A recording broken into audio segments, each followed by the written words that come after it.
Welcome, everyone, to the St. Bernard Sports Hall of Fame annual induction ceremony.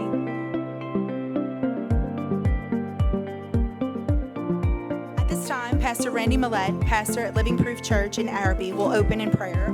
I would also like to welcome Ronnie Lamarck to the stage. He will lead us in our Pledge of Allegiance and the singing of our country's national anthem after prayer. Let us pray. Father, we thank you for this opportunity to gather together to honor the athletes from St. Bernard Parish. We thank you for putting this thing together. We ask you to bless tonight and let everyone enjoy the evening. In Jesus' name we pray. Amen. I want to have a moment of silence for, do you want me to do this or you want to do this?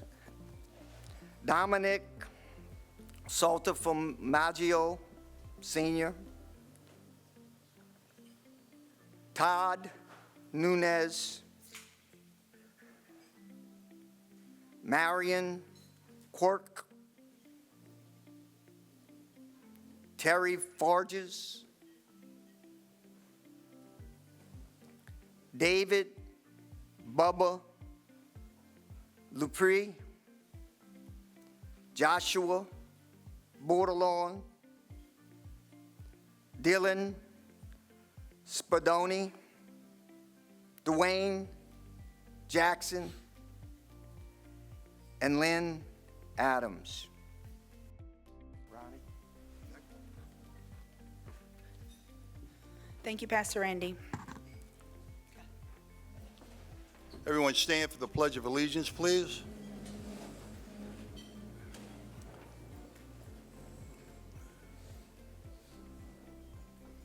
I pledge allegiance to the flag of the United States of America and to the republic for which it stands, one nation, under God, indivisible, with liberty and justice for all. Continue to stand, please. Oh, say, can you see by the dawn's early light what so proudly we hailed at the twilight's last gleaming, whose broad stripes and bright stars through the perilous fight, o'er the ramparts we watched was so gallantly streaming, and the rocket's red glare, the bombs bursting in air, gave proof through the night that our flag was still there. Oh, say, does that star-spangled banner yet wave o'er the land of the free and the home of the brave? Amen. Thank you. Yes, sir. Thank you.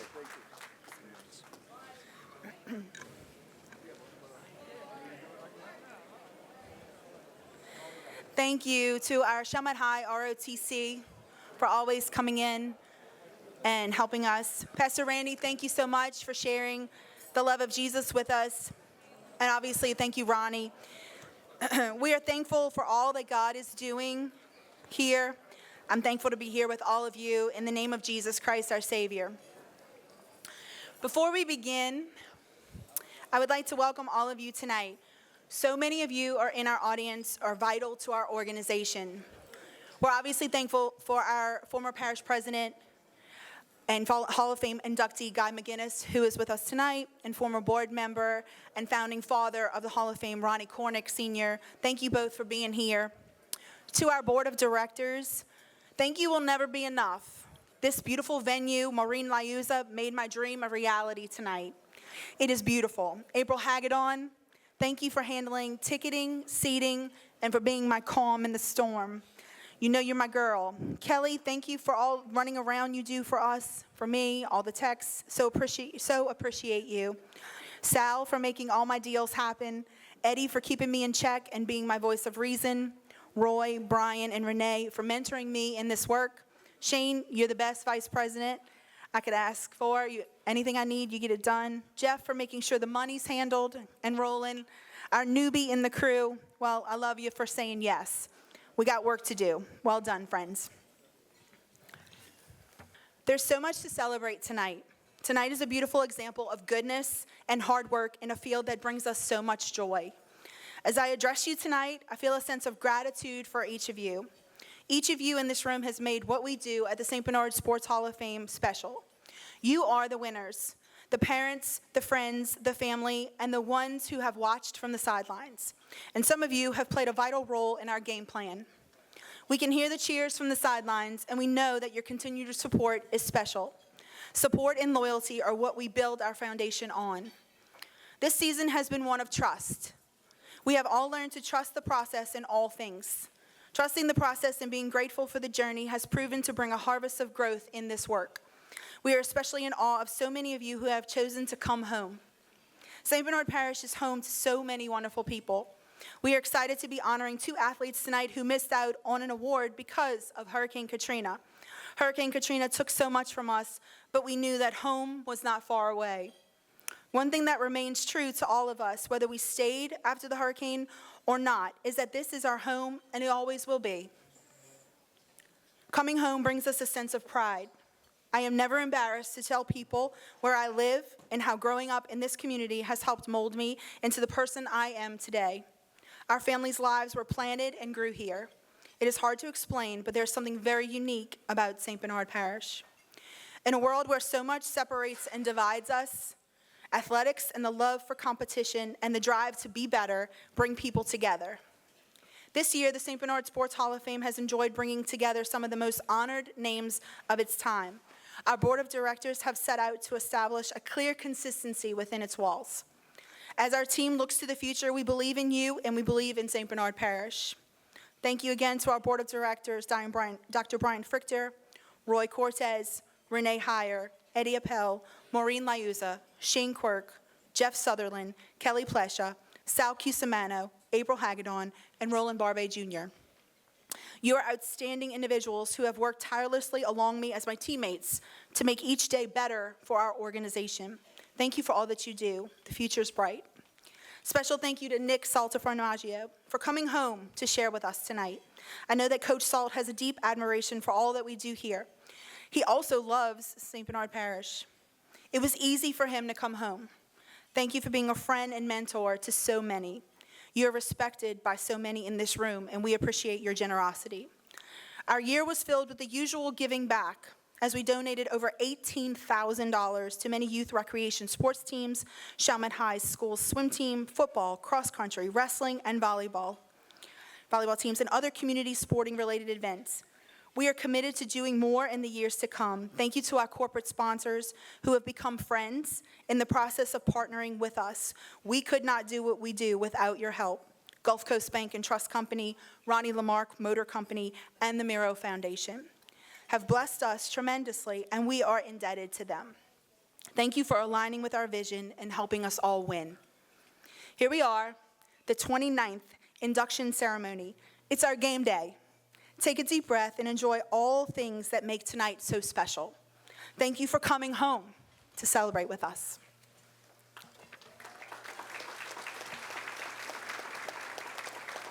I know a couple of people had to miss because of the date change, the time change, but we had to make sure that all parties involved would be safe.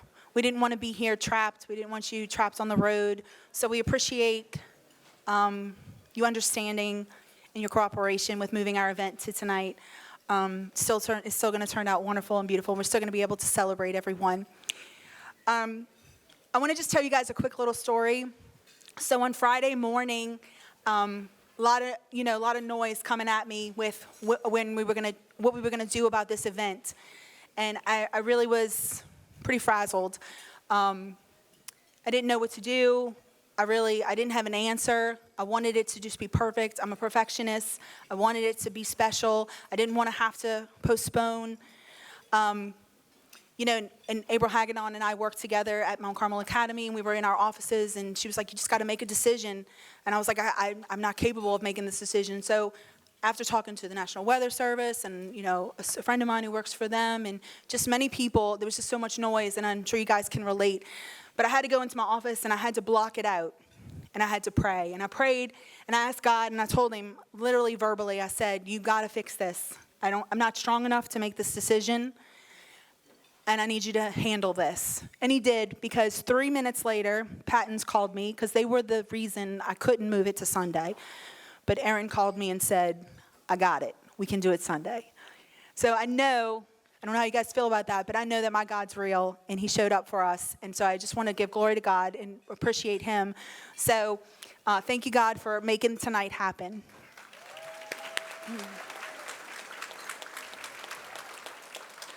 So tonight's guest speaker gets a little intro by me and Roland. I'm going to let Roland Barbe also introduce him a little bit. But obviously, Dominic Nick Saltaformaggio has made his way home. His legacy precedes his life throughout his career. I don't think it's a coincidence that Coach's nickname is Salt, because I love that he leaves a little flavor everywhere he goes.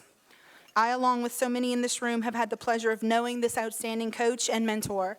He leads with profound integrity and overwhelming humility. Now, Roland will go ahead and introduce him.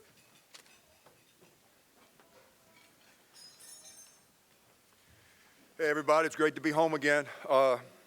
I want to, first of all, before I introduce our guest speaker, I want to address all of the recipients tonight. Regardless of what you're receiving tonight, I do understand that tonight's going to be an honor for you, and that you're going to be honored. But it's going to be years down the road before you understand what this really means. You're going to be sitting with your kids or sitting with your grandkids, and you're going to better tell them, hey, I'm in that hall, or I'm on that wall, and I'll always be there. So I encourage y'all to understand how great it is for you being honored tonight. And just remember that down the road when you are sitting somewhere thinking, you know what, I'm in that hall because of what the commitment I had, the dedication I made, and the success that we had. So with that, when we were asked to come up with someone or to nominate or to ask to be our guest speaker tonight, there was one man that popped in my mind. And once you hear his accomplishments and what he's done, you're probably going to know why. Salt, as Melissa said that we do call him, he's just completed his 42nd year as a high school coach. I don't know about you, but I'd be hard-pressed to find something I want to do that would even feel good for 42 years, much less be a football coach, because I know how difficult that is. But his career started at L.W. Higgins High School in 1982. He served as the defensive coordinator and the head wrestling coach. He then moved to Holy Cross, his alma mater, as a linebackers coach and assistant wrestling coach for 3 seasons. His first head coaching job was Abbeville High School at the age of 27. That's how long he's been doing this, because he's 5 years older than me. But he then, from Abbeville, he returned back home, where he became the defensive coordinator at East Jefferson High School for the former head coach, who was my head coach, who I love dearly, Henry Rando. In 1992, he accepted a job at Archbishop Hannon High School, and then in 1998, his career brought him here to Chalmette High School as a defensive coordinator and the head track coach, eventually, in 2004, becoming the head football coach at Chalmette. We all know what happened in 2005. Katrina comes through, relocates his family to Wilkinsonville, Georgia, where he became the head coach at Oceana County High School. In 2008, he became the head football coach at East Jefferson High School, and in 2013, his EJ football team won the state high school football championship, defeating Carr High School. In 2014, he took the head football coaching position at Hornville High School. And in 2017, he brought that team to the state championship final game, only losing to Zachary. But that 2017 team was the only one until that time to beat the powerhouse Acadian High School in the playoffs. He then accepted the head coaching position at his alma mater, Holy Cross, and he stayed for 3 seasons. Finally, he accepted the head football coach at Franklinton High School, where he just completed his 2nd year. And by the way, he brought his team, the Franklinton Demons, to that state championship game once again. Salt is one of only 2 coaches to bring 3 different high schools to the Louisiana High School Athletic Association State Football Championship. So with that said, now it's my honor and privilege to introduce one of the greatest high school coaches and one of the finest men I'm blessed to know, my friend, Coach Nick Saltamaggio.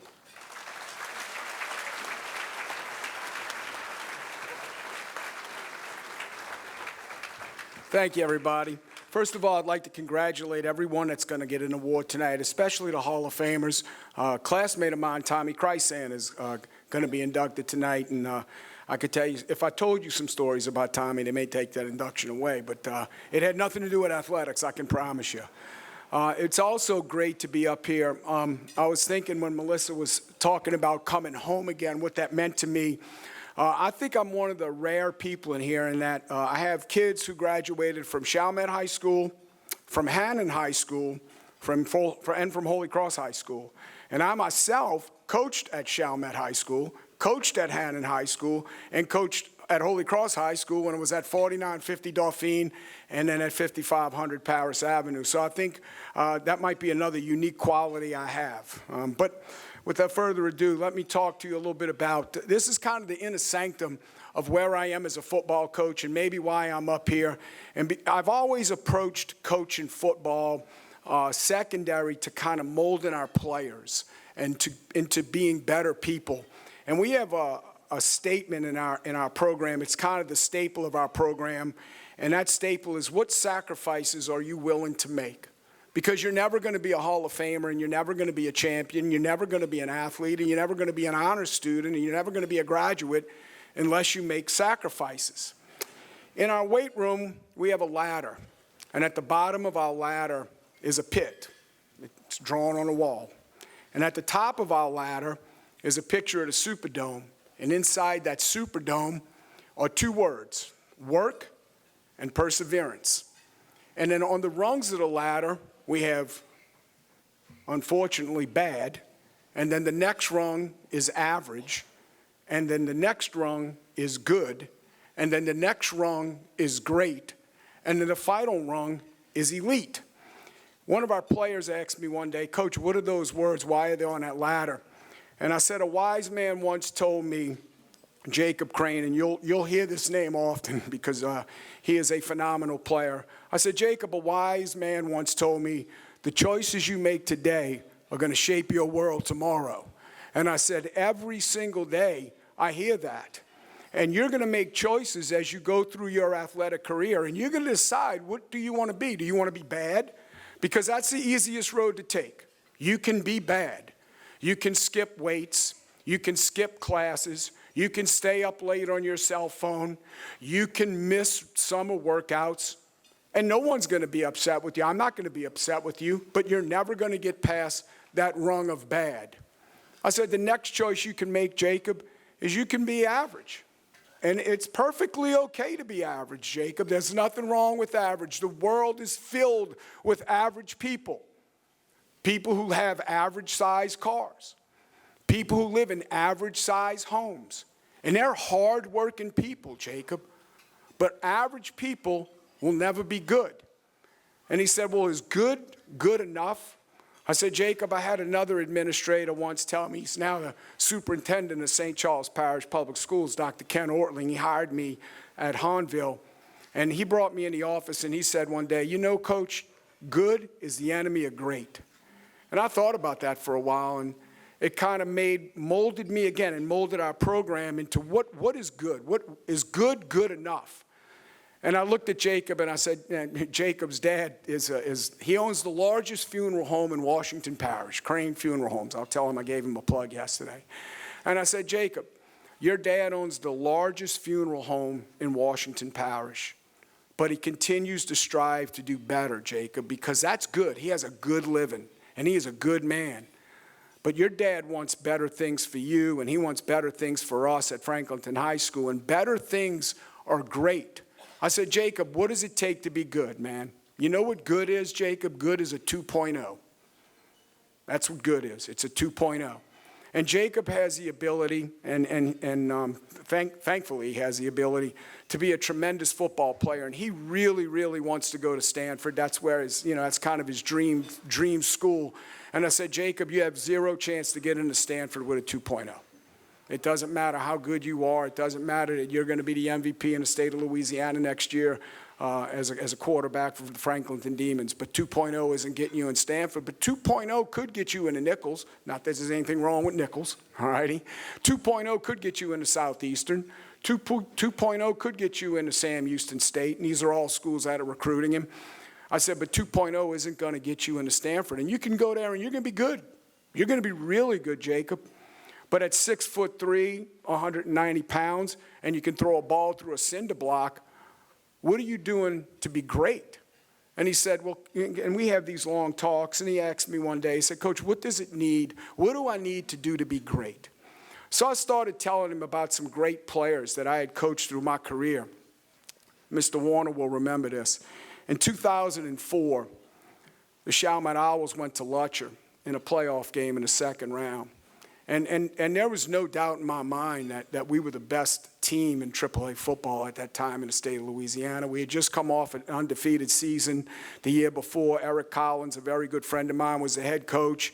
And we had lost to Lutcher on a long, long pass. And so we really wanted to win that game. And I can remember late in the game, we had gotten the ball back. Lutcher had just missed a field goal. And I heard Mr. Jim Bickford say on the headset, Chalmette High has 300 and something yards rushing. I don't remember the exact number in this football game. And we were playing 4th down and 1. And I turned to Tony Jurich. I had my headsets on. I said, Tony, the Chalmette Owls are 1 yard away from the Superdome. Now, we were going to have to win 2 more games, but we were better than the 2 teams we were going to play, and we knew it, and they knew it. And so we decided to go for it.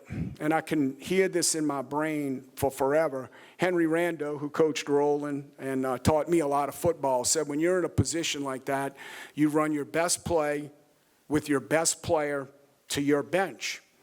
And for whatever reason that night, maybe it was because I had too much time to think, we ran a toss. We were a double slot option team, and that's a staple play, and we ran it into our sideline. But our best player was a guy by the name of Seth Edwards, God rest his soul.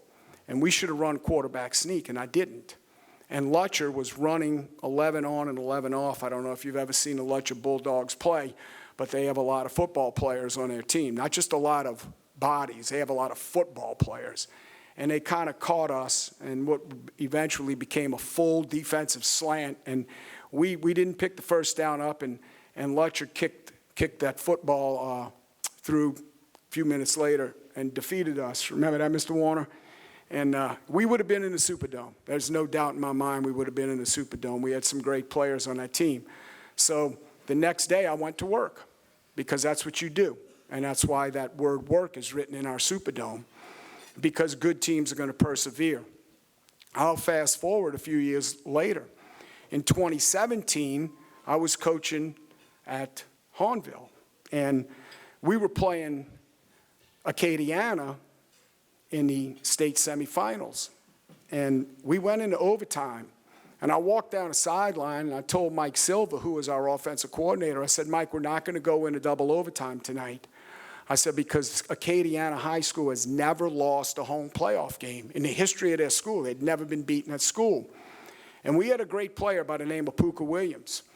So we scored in overtime on the first play. We had played defense first. And like a good defensive coach, which I sometimes claim to be, I called timeout and went out because they were playing 4th down and game from the 2 yard line. And I went out and I told our defensive end, I said, listen, they're going to run outside veer. 100%. They're running outside veer.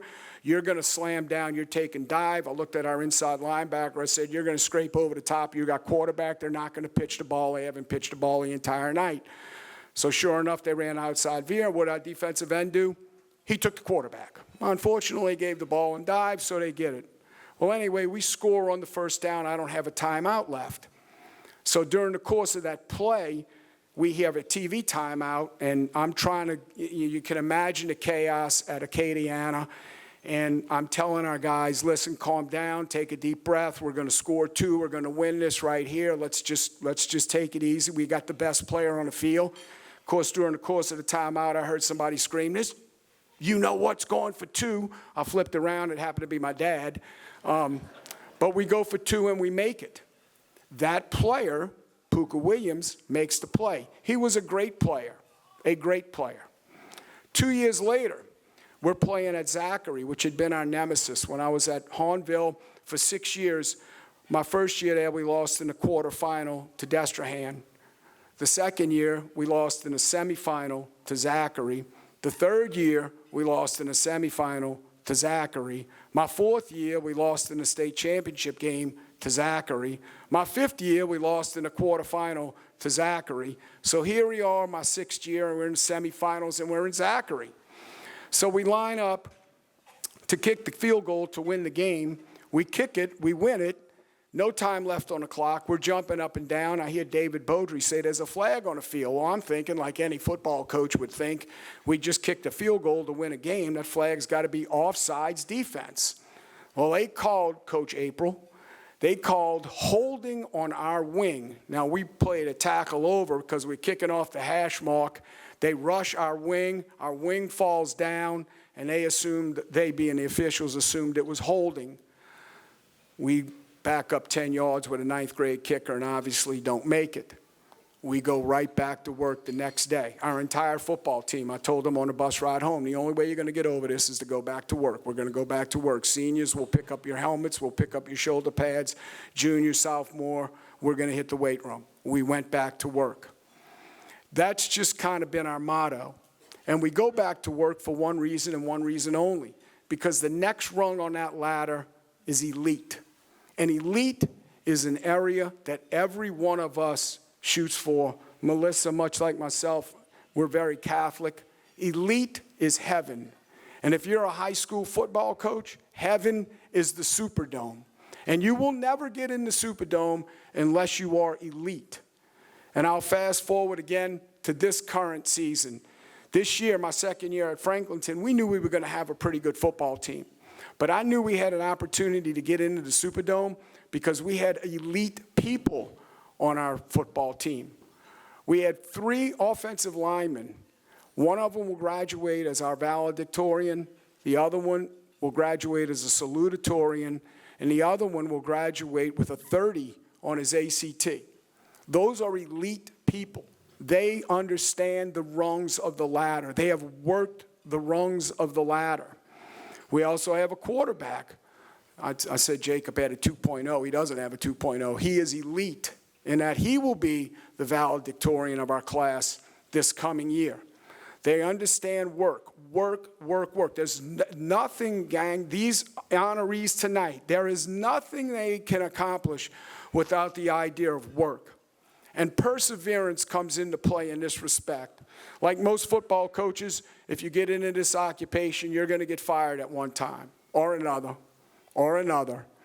But you have to continue to persevere. Just as an athlete has to continue to persevere. You can never accomplish anything in the field of athletics without the idea that something is not going to go right. And you have to live with the idea that when it doesn't go right, you're going to work your way out of it. Because if you don't work your way out of it, you're never going to be successful. You're never going to climb the ladder from bad to average to good to great to elite. And I have had the opportunity in my career, and it is a tremendous honor for me to speak here tonight, because I figured out that that ladder is never going to move, and you can never jumble the pieces together. But you will always have to work. It's not an escalator. I tell that to our players all the time. It's a wooden ladder. It's not an escalator. You can't get on it and somebody else does all the work. You're going to be responsible for doing all the work all the time. So I want to wrap it up. I don't want to go too long. I know Tommy told me he had a 45-minute speech tonight. I want to thank you for having me here, but I'm going to leave you with this. What you learn in athletics will carry you through life. The other night, I came home from work, and it was a little late, and we've had kind of a rough week around the house. So I told my lovely wife, Sharon, that I would go outside and cook dinner. She bought me this Blackstone. I really don't know what I'm doing. I'm not a cook. So I was cooking on the Blackstone, and we were cooking some hamburgers, and I thought I was doing a great job. You know, I mixed it all up, and I'm like, man, I'm like a champ up there. I'm like Paul Prudhomme. So I bring the hamburger inside, and I don't eat late at night, but my wife was very hungry, and she was eating a hamburger. And like all good women, what did she say? This is terrible.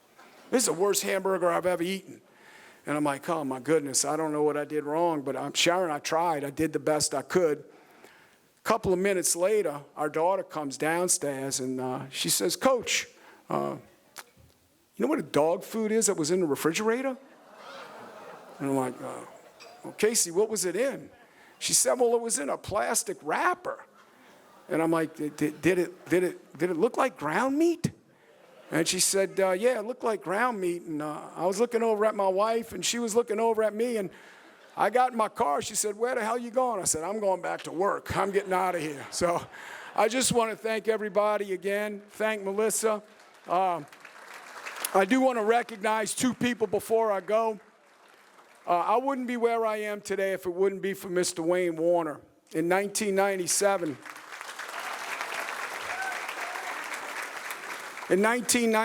I was driving a Coca-Cola truck because I was one of those guys that grew. I was 30-17, and Eric Collins called me up and offered me a job, and Mr. Warner brought me in his office, and he sat me on a table, and he said, you know, I listened to Eric talk about you, and he said, you're a hell of a football coach. And he said, you're an average teacher, but you're a loose cannon. And we're not going to have you embarrass Chalmette High School. And it's the first time anybody had ever told me that in my life. And I am forever indebted to Mr. Wayne Warner for that. And Mr. John Sirio, who's here as well tonight, was my principal at Archbishop Hannon. And he is a guy that taught me that there is no gray when you're dealing with children, that there is right and there is wrong, and you choose on the side of right every single time. And those two men are sitting in this audience tonight, and I'm going to tell you, I wouldn't have any state championships, I wouldn't have any accolades, National High School Coach of the Year, any of that, had it not been for people like that in my life. And, you know, other than my two parents, my mom and my dad, I can't think of two people who have influenced me more. And I still call Mr. Sirio to this day and ask him if I should do this and should I walk the path this way. And so I would like to publicly thank both of those men tonight. It was a great honor for me to see them here tonight. So thank you very much.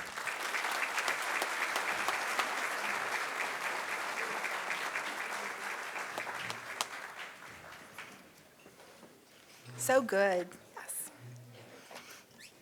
Okay, we're going to go ahead and get started with all of our awards. We're going to start with our amateur athletes tonight. The Amateur Athlete Award is sponsored tonight by Ronnie Lamarck Ford Company. Ronnie, would you please come to the stage for our presentation?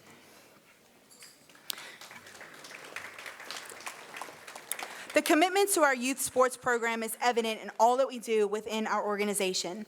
Many of our athletes and organizations we sponsor are focused on enabling youth athletes. The Hall of Fame is continuing our commitment to our community by honoring some of the best athletes in our parish. One thing is for certain, St. Bernard Parish produces some of the most talented and hardworking athletes, from our recreational teams to our all-star teams, to our travel ball teams, our school teams, and our high school teams. We love to hear all of their accomplishments. I was talking to Coach Salt just a second ago and saying when we were voting as a board on all of the amateur athletes, the nominations were outstanding, and you'll see why in just a moment. These young people have accomplished so much, stellar athletes. Our first amateur athlete tonight is a young lady who is special because she's a product of the school I happen to coach for. Chloe is a 4-year letterman for Mount Carmel Academy, and her pitching career is nothing short of stellar. She has earned all-district awards and has earned the all-district pitcher and coaches awards. Living in St. Bernard Parish and growing up, Chloe has played in these streets and is one of our products who will ever be changed by our wonderful parish. Chloe is a student athlete to be proud of. She is kind and coachable and brings great leadership and consistency to her team. She works hard in our weight room day in and day out. I have the pleasure to coach her in that space, and she is consistent and works hard every day. I see it. She is a leader in every space she enters. She is proof that loyalty and hard work prevail. I have seen her highs and lows, and I have seen a tremendous young woman transform her game and her life. She is respected by her coaches, teammates, peers, and her teachers. Curtis Matthews, Mount Carmel Academy's head softball coach, says this about Chloe. Chloe has been one of my favorite players to coach. Chloe made an immediate impact on our softball program when she first arrived and always had a great attitude. Although we have had several wins with Chloe, my most memorable so far was 2 years ago when she pitched us to a win and beat John Curtis for the first time in 5 years. Oh, and they just beat John Curtis again this week. This year, Chloe is off to a great start. Her batting average is near 400, has 3 home runs, I think there's more than that, and 10 RBIs, and I think there's more than that. After this week. She's had such a great week this week. Coach Matthews goes on to say, when Chloe graduates from Mount Carmel Academy, she will be dearly missed, but there is no doubt she will continue to win in life. Without further ado, I'm proud to announce our first female amateur athlete of the year, senior Chloe Cray.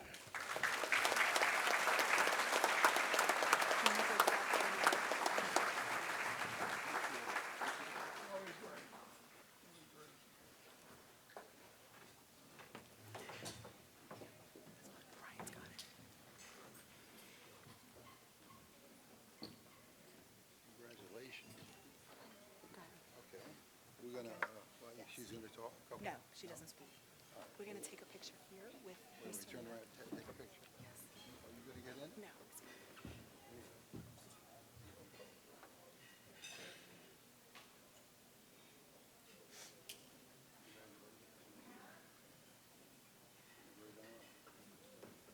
And we're going to go this way? Lead. Thank you so much. I want to say thank you. Our second female amateur athlete, unfortunately, is not with us tonight. She's traveling with her team at a softball tournament, but she brings experience to the table. Anaya Harris is a seasoned collegiate athlete who is excelling in her game.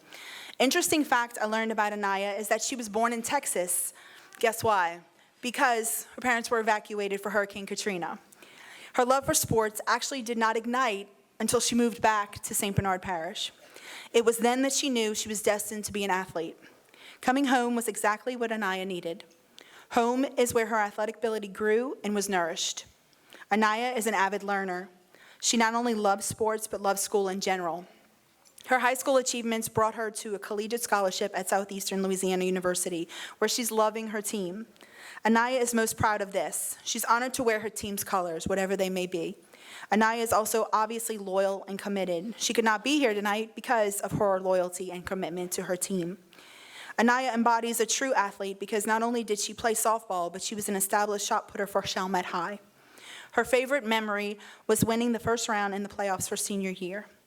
Anaya said that was one of the best times of her life. In the first round playoff win during my senior year of high school, not only did we win, we hosted the first round, and it was the most amazing time for her and her team.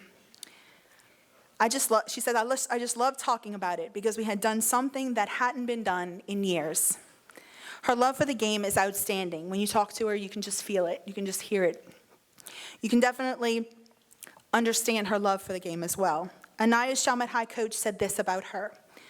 Anaya is a special and transformative player, one of the most talented players to ever walk in the locker room at Chalmette High. But that's not what makes her special. Anaya is a genuine competitor whose enthusiasm for the game seeped through our entire program. She made coaching a true joy and made everyone involved around her better, not only as players, but as people. It was such a privilege for us as a staff to have been a small part of her journey, and I wish her the best of luck as she continues to pursue her passions. I am proud to announce our second Ronnie Lamarck female amateur athlete for 2024, Anaya Harris. Are her parents here? Oh, there they are.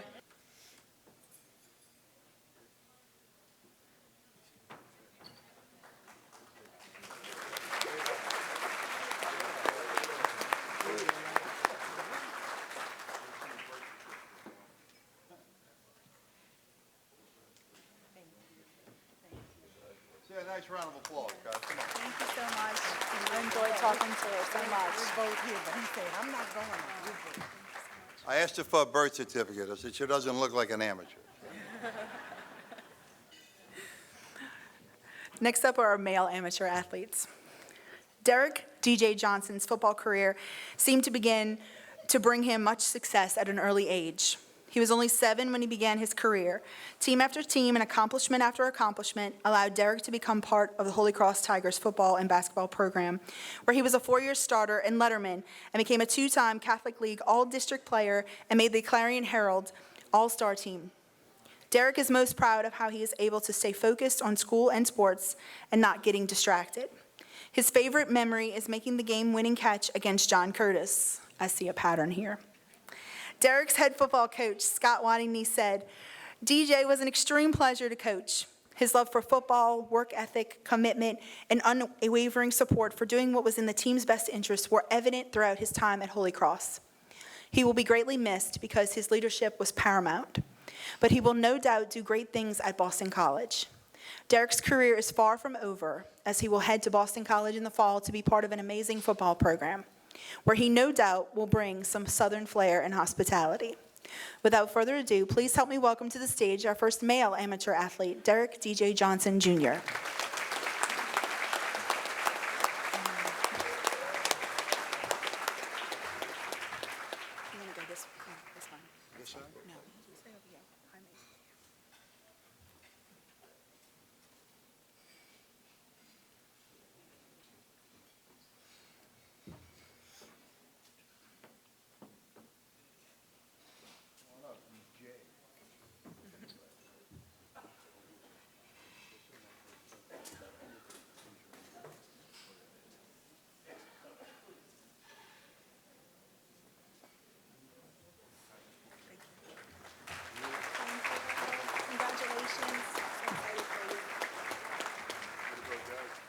Tight end, fullback. You can do it. Great job. Our next male amateur athlete comes from our beloved Chalmette High School and is an established athlete in his own right. Bryce Wilson, current Olive baseball player, future Ragin' Cajun. Interesting fact about Bryce that was impressive to me was how he holds a record for 263 strikeouts. His high school accolades make him one of the most decorated high school pitchers in Louisiana. 4-year letterman, 3-time undefeated district champs, 2, now 3, just this week, he had a good week this week, time outstanding pitcher award, All-Metro, All-State, Prep Team Louisiana selection, All-State most valuable player and pitcher, All-State prep baseball team selection, the list goes on and on. There is also one interesting fact, Bryce is an outstanding young man, academically sound, and gives back to his community by being a Special Olympics buddy. There's no doubt that this young man is worthy of this award. The University of Lafayette is acquiring a young man who defines what student athlete means. When I asked Bryce what he was most proud of, he responded, continuing my career at the University of Louisiana in Lafayette.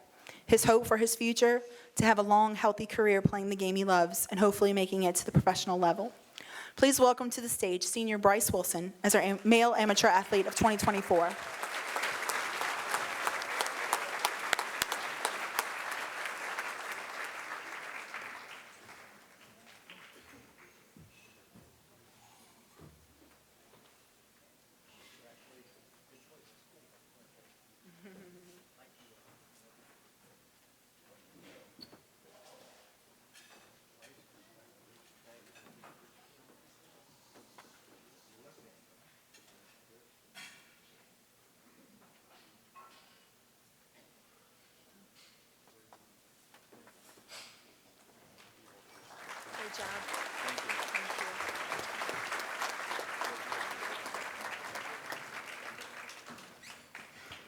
We will continue tonight with our Spotlight Awards.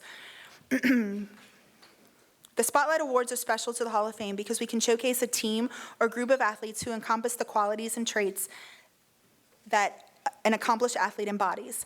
Our very competitive list of athletes in this grouping all have signed letters of intent to play at the next level, and each one has been part of their high school programs where contributing to the success of the team is the priority. Board of Directors Vice President Shane Quirk will now present these awards. Good afternoon, everybody. My name is Shane Quirk. I'm the Vice President of the St. Bernard Sports Hall of Fame. First up, I'd like to introduce Seth Dezette. Funny thing, Seth went to my mom's daycare back, way back when he was 2 years old, and I was his teacher. So this is kind of special to me. But Seth was born and raised in Araby.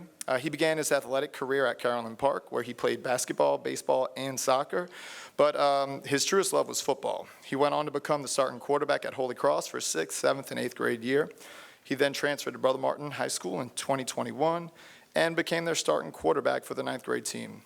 His sophomore year in 2022 found him low on the depth chart as a 4th-string quarterback, but by midseason, he earned the starting job. As Brother Martin's quarterback, he led them to the 2022 state 5A championship game in the Superdome. Seth would continue his Crusader quarterback career for the next 2 years, guiding them to the state playoffs in 2023 and 2024. During his time at Brother Martin, Seth's leadership, academic skills, and athletic skills were fundamental to their success on the field. He threw for over 3,600 yards and with 28 touchdowns and has earned numerous awards during his tenure. Seth epitomizes St. Bernard athletics. His toughness, his grit, and his determination were a direct result of his experiences competing in the St. Bernard Recreational League, and it has been the foundation upon which a stellar athletic career is being built. Next year, Seth will be attending Mid-America Nazarene University on a full athletic scholarship where he hopes to build upon what the St. Bernard Rec League has started. Seth, you can come on up.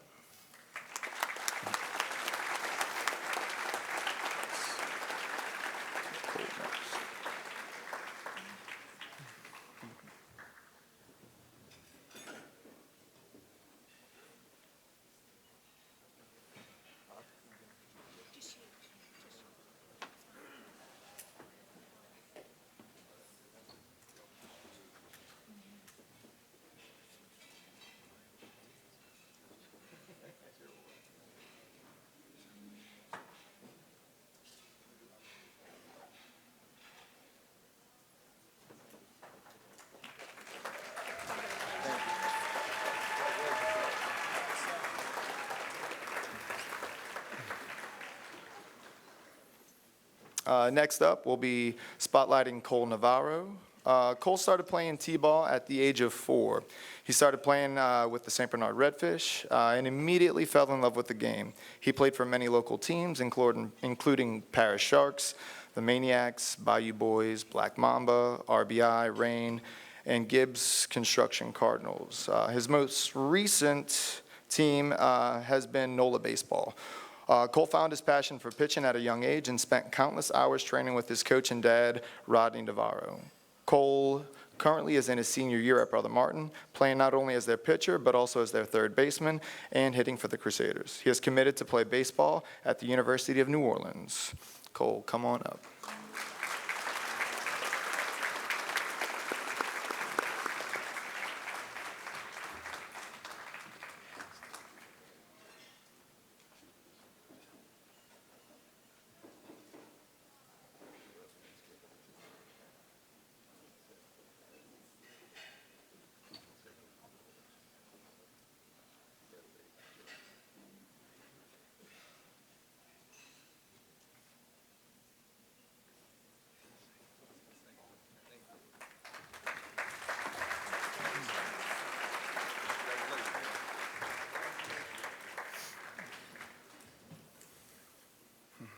Next up is Shelby Vetrano.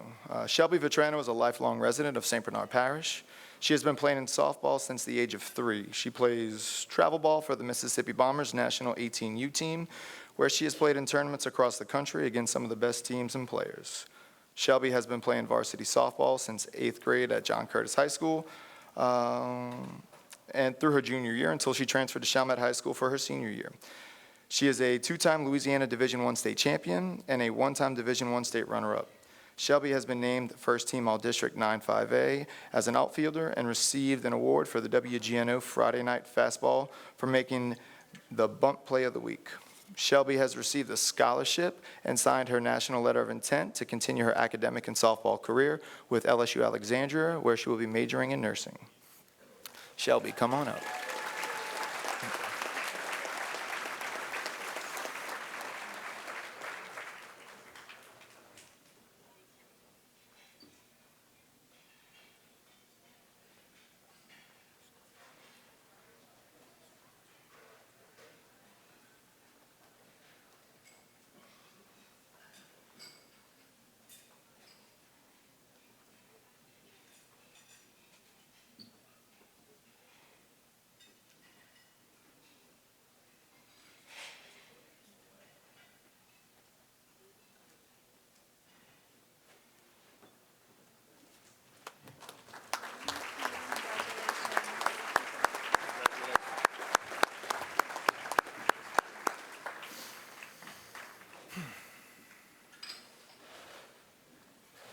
Our last Spotlight award is for John Young Jr.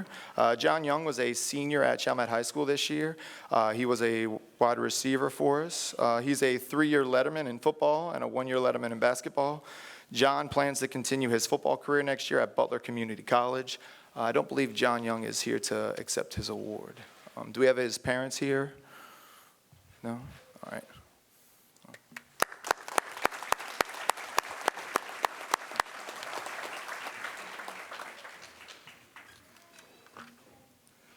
Thank you. We have a special award, 2 awards to give out tonight. In 2005, our beloved parish was ravaged by a storm for the ages. I don't have to go into detail with any of you how the storm changed the trajectory of our lives forever. Everything we knew to be a comfort here in St. Bernard was gone. And back then, seeing today was not something most of us dreamed about. The uncertainty of life, unfortunately, was pushed on our children and our athletes as well. Teams were separated, families displaced, and our futures were uncertain. When the board of directors sat this year to plan for tonight, there was one thing for sure. We knew that this would be our 20th year since the storm, and we knew that there were athletes that year that missed out on a chance to be recognized, and we had to make it right. We had to bring them home. Our first Hurricane Katrina Athlete of the Year award goes to a young woman whose life is storied and her chapters read like an athlete's dream. Vicky's athletically driven family obviously had a role in her development, but the parish where she could play sports starting at age 5 fueled her desire to be better and to do more. Vicky's always been home. Her family is here. She grew up here in the school system and started playing rec ball at the ballparks. Vicky's career seemed to culminate her senior year by playing and lettering in 4 varsity sports: volleyball, basketball, softball, and track. Her list of accolades and awards include MVP in volleyball and basketball, all Metro, all district awards, Chalmette High's Female Athlete of the Year, Miss Chalmette, Homecoming Queen, and more. Vicky has continued her legacy by coming home to the parish and has chosen to raise her family here, to bring up her children in the same way she was brought up. Home is where the magic happens. Vicky gives back to this community every day by coaching for Chalmette High and assisting in the athletic department. The most humbling thing I notice about Vicky is that she is very unassuming. She is decorated and talented. She is a decorated and talented athlete and coach, but is so down to earth. She's easy to talk with and fun to be around. She is respected and known to excel in all that she does. So proud of this award, and so proud to be able to give it to someone so deserving. Please give a round of applause for our Hurricane Katrina Athlete of the Year, Vicky McGinnis-Nucio.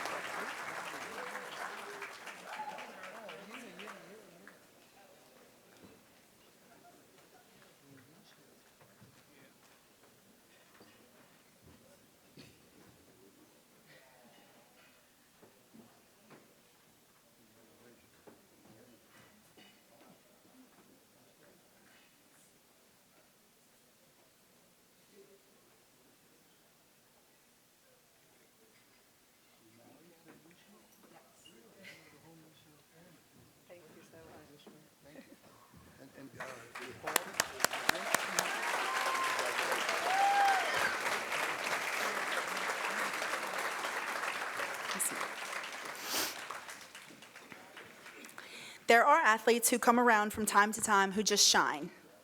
There are those multi-sport athletes, and there are those multi-achieving multi-sport athletes. Well, tonight we get to honor one of those multi-talented, multi-sport athletes whose athletic and professional career is Hall of Fame worthy. Lance, like many of our athletes, grew up in St. Bernard Parish and played all the sports. He began his athletic journey at a young age playing for Versailles. Playing at the playground is fundamental. Just like learning your ABCs, playing for the ballpark creates kids who are able to be coached, trained, and pushed beyond what they may believe they can do. Lance moved on to Holy Cross, where he took on 3 sports: football, basketball, and baseball. At Holy Cross, he learned how to compete at the highest level in the Catholic League across multiple sports. Heading into his senior year, Lance had to face immense adversity and separation from his life that he was excelling at. But what is amazing about this trial for him is that Lance's strength of character and unwavering focus was put into action. For a semester, Lance had to play away from home, but in January of 2006 was able to return home and had a senior season for the books. Proof that his determination to succeed outweighed any storm. Lance attributes this setback as the experience that shaped him into the leader he is today. Rising above challenges is what true athletes do. It is also what we do as St. Bernardians. Lance currently resides in St. Bernard, has also chosen to stay home and raise his family here. Lance loves St. Bernard and gives back to so many as a coach himself. Thank you to Lance Lacoste, a Hurricane Katrina Male Athlete of the Year.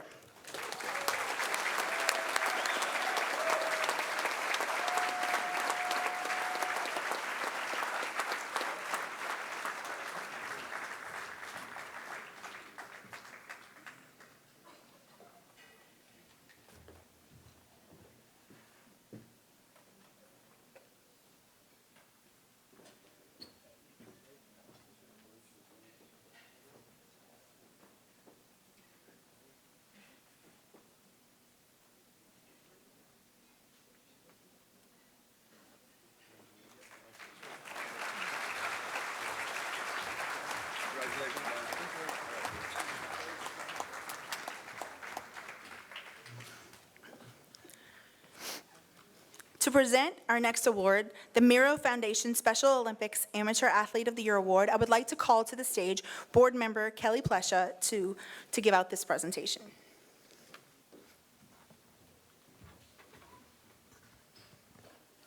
Special Olympics is a nationwide organization that gives people of all ages with intellectual disabilities the opportunity to compete in various athletic events and competitions. I'm so proud that St. Bernard Parish is part of this amazing organization by having our students compete in Special Olympics track and field. Our local meet will be held on Friday, March 21st at Chalmette High, starting at 9:00 a.m. It's free and open to all, and I'd like to invite everyone to go and watch these amazing athletes compete. The pure excitement they exhibit while competing will leave your heart full of joy and happiness. The athletes that place locally qualify for the State Special Olympics held at Southeastern University in May. There's an opening ceremony that the athletes participate in, followed by a torch run.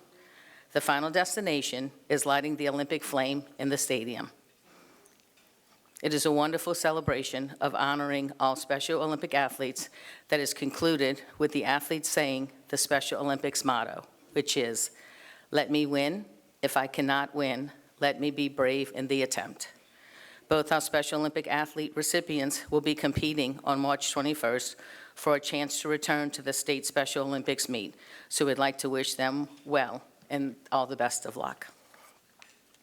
Now I'd like to introduce our female Special Olympic athlete recipient, Madison Watson.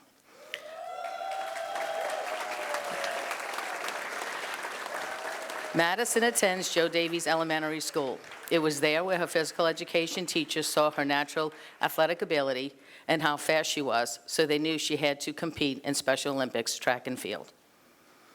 That was her first year competing in Special Olympics, where she qualified in our local track meet, which allowed her to advance in participating in the state Special Olympics meet.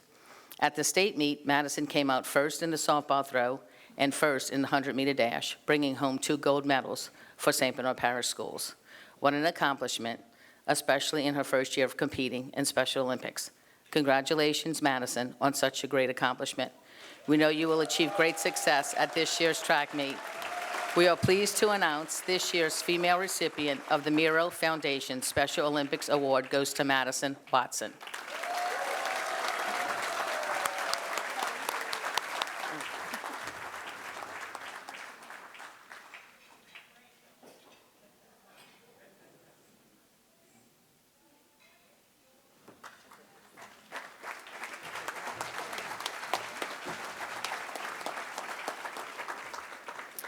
Our next award goes to our male Special Olympic athlete recipient, Tyreek Britton. Tyreek attends Chalmette High School. His teacher, Ms. Colburn, says that Tyreek is a sweet young man with a beautiful smile and competitive spirit. He is multi-talented and strives to make himself better, whether it is as a better athlete, student, friend, or person. He never stops trying to do his best. Tyreek started participating in Special Olympics track and field in elementary school, where his love for running first began. His natural talent for running had him also qualify in our local meet, where he then went on to compete in the state Special Olympics meet. It was there that he had tremendous success in all three of his events. Tyreek placed first in the 50-meter dash, first in the 100-meter dash, and first in the standing long jump, taking home 3 gold medals. Congratulations, Tyreek, on such an amazing performance. We can't wait to see you excel in your events at this year's track meet. We are pleased to announce this year's male recipient of the Miro Foundation Special Olympic Award goes to Tyreek Britton.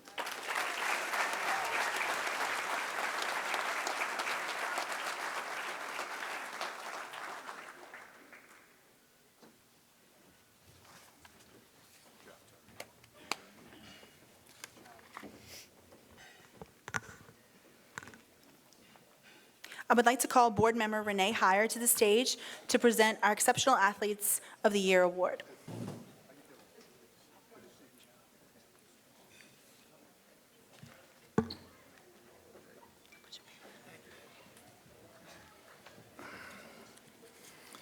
Before I present the awards, I'd like to read something about a new organization we have in St. Bernard Parish.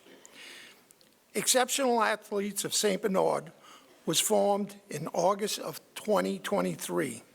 The organization, led by a group of community leaders and parents of older and former St. Bernard Public School Special Olympians, saw the need for the athletes to compete once they've graduated from the school system. Under the current school system, athletes who are finished with public schools were not allowed to continue to compete and qualify for the Louisiana State Games. Seeing the need for the older athletes to be able to compete, the Exceptional Athletes of St. Bernard was born.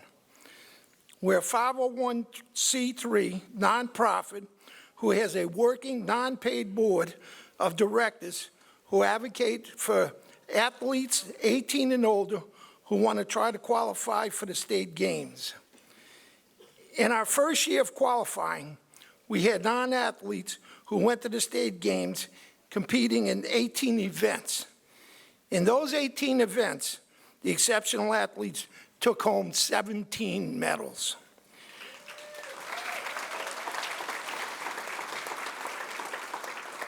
We will be hosting this year's qualifying on March 27, 2025, with the hope of sending more of the St. Bernard athletes to the Louisiana Special Olympic Games to be held in Hammond, Louisiana, May 23rd through the 25th, 25.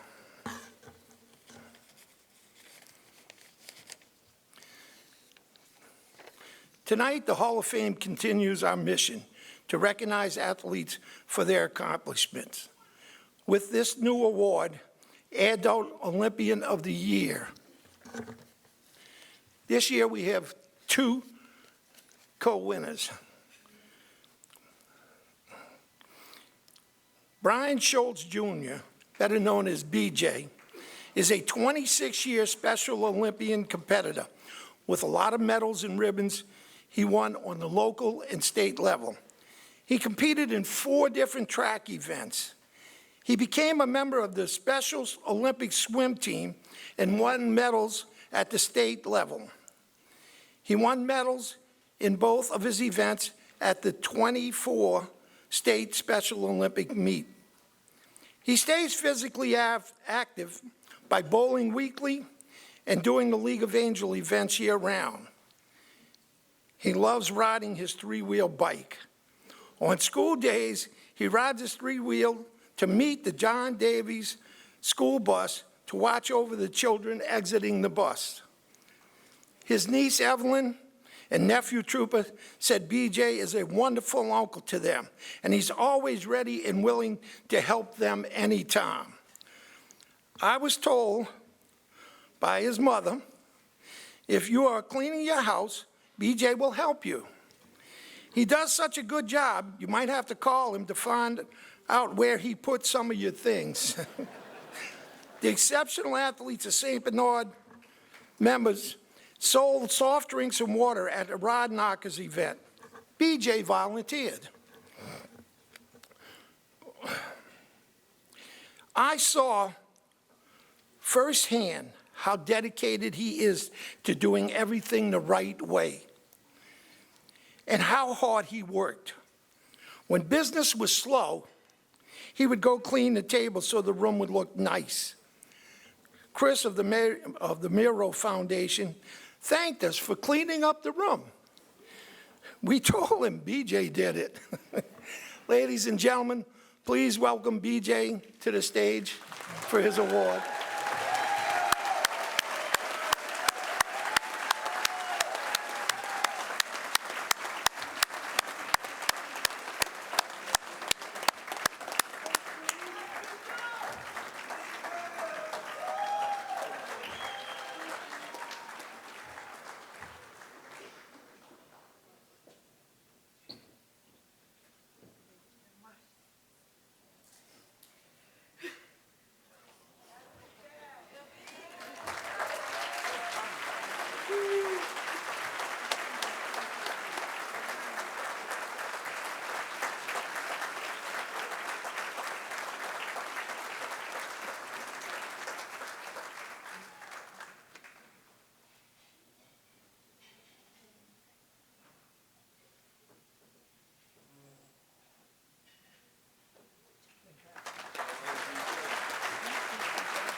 Our second award winner, Matthew Davis, started competing in the Special Olympics around 1996, excuse me. He has competed for over 25 years at the local and state level, securing many medals and ribbons during his time in the Special Olympics. At the 24 state Special Olympics, he had a third-place finish in the 50-meter and a first-place finish in the state softball throw. To stay in shape, he participates in the League of Angels activities, which includes baseball, kickball, line dancing, aerobics, weightlifting, and many more activities. He also does gardening with his friend, Michelle Martin. His mother, Gina, told me he knows no stranger. He has an open personality where he can talk to anyone. She says wherever they go, people come up and tell them hello by using his name, Matthew. He loves going on cruises where he meets and makes new friends. His last vacation was in Branson, Missouri. I know he made a lot of friends while he was there, and I know Branson, Missouri will remember the day they met Matthew Davis, our second adult Olympian of the year.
Great job, everyone. Thank you. Our Hall of Fame Crystal Award is one of those awards that highlights the attributes of someone very special. The Crystal Award recognizes a former athlete or coach whose work ethic and career has impacted our community in St. Bernard Parish. This person has left a lasting impression on the playing field and in the community. I would like to call to the stage board members April Hagedon and Roland Barbe to the stage to present our male and female Crystal Award winners.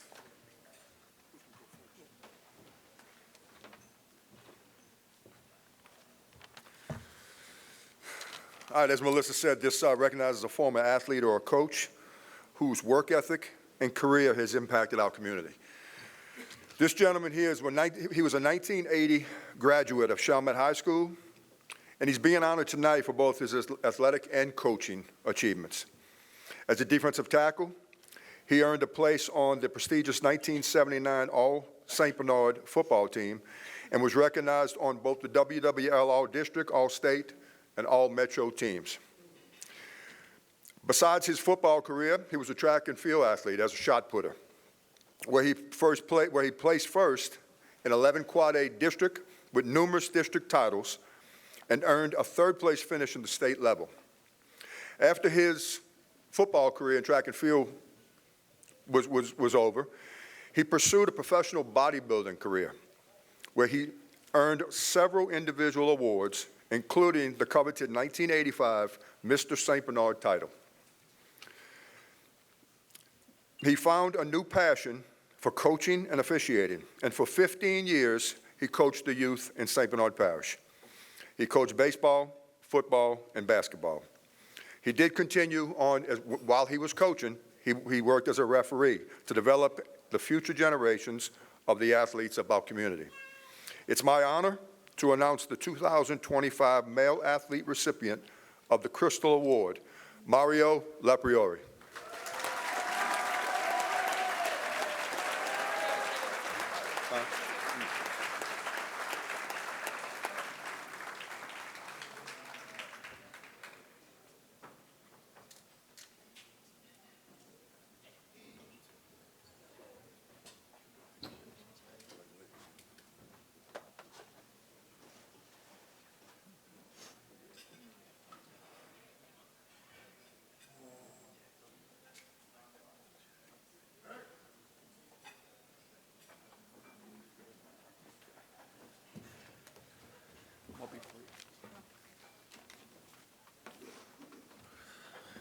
I promise to be brief. I want to thank the committee, all my family and friends, so many people here that I see that I love. You know, Chalmette High School, class of 78 and 79, football team was one of the best we ever had. A lot of people here tonight, I see them, and I thank y'all for being my teammates.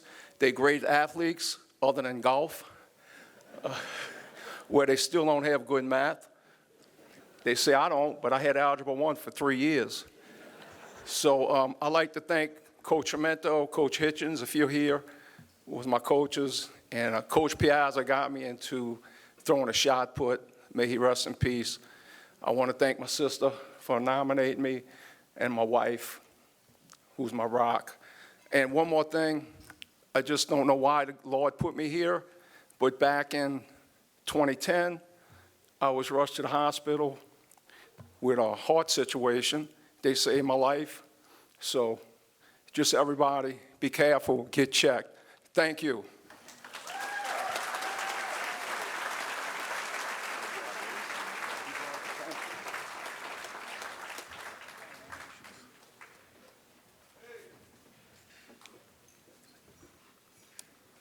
Good evening. I'm excited and honored to introduce the St. Bernard Sports Hall of Fame Crystal Award recipient, Mrs. Melanie Quito Bean. I met Melanie 19 years ago. I was 24 years old, and I just inherited a state championship program with no coaching staff at Mount Carmel Academy. I immediately started calling all of my college teammates and my Loyola coach, Greg Castillo, who's also a member of the St. Bernard Parish Hall of Fame. He got back to me a few minutes later and told me that he has someone for me and that I'm gonna really like her. I called her on the phone, and she was immediately interested. I remember being so excited to tell Sister Camille Ann and Beth Ann Simno, but then looking at her resume, I instantly realized that she had more qualifications than I had to be the head coach. And Sister immediately asked me if she would be okay working under a 24-year-old, since she was the head coach previously, as well as she was already a mother of 2 high school kids. I remember being so nervous to call Mel, and she instantly replied, "Absolutely. You just got out of college. The game is changing. There are so many new rules. I would be happy to assist you." I was ecstatic that I was getting an assistant coach, and wow, she is from St. Bernard Parish. To tell you the truth, I was getting Andrew Jackson royalty. Mel was a 3-time state champion, 1 in volleyball and 2 in softball, student council president, class vice president, homecoming court, as well as Miss Andrew Jackson. The list goes on. Mel continued her volleyball career at Nicholls State University as a setter and actually held the record for aces at one point. I hit the jackpot. Mel and I were a great team. She was always the positive coach. She never fussed or yelled. She was coached by Hall of Fame coach Kathy Trosclair, who never raised her voice, so this is who Mel learned from. I remember one time our JV team was playing a lesser team, and we were just playing so poorly. And Mel and I were on the bench, and she was like, "I'm gonna do it. I'm gonna yell at them, time out," okay, because that's Mel. I started to chuckle, but I let Mel go into the huddle, and a minute later, the whistle blows, and here she comes back to the bench. And I was like, "So how'd it go?" She was like, "I couldn't do it." I told him, she's like, "I'm so embarrassed right now on how y'all playing." I laughed, and I believe we pulled out the set, but that was the perfect example of Mel. In 11 years as my JV assistant coach and varsity assistant, we had won 6 state championships and 4 state runner-up trophies. I remember the day Mel told me she may have to give up coaching. She was gonna be a grandmother, and she just took over the driver's ed program at MCA, teaching hundreds of kids to drive. I understood. I went back to my office. I'm a problem solver. I can't lose Mel. The next day, I found her and asked her if she would consider staying on and taking over the 8th grade volleyball team. It was only 2 practices a week and a much lighter schedule. She thought about it immediately and took it, and I was relieved. I still had Mel on my coaching staff, and I made her promise to stay on until I retired from coaching, because I took on athletic director and my kids were getting older, and I knew my coaching career was coming to an end, which happened to be 5 more years. But she agreed to stay on an extra year with our new coach, so the whole coaching staff wouldn't change. We won 2 more state championships and 2 runner-up trophies during that time. I know I was selfish to keep her because it took me all the years later to realize why, and it was something that my daughter said to me.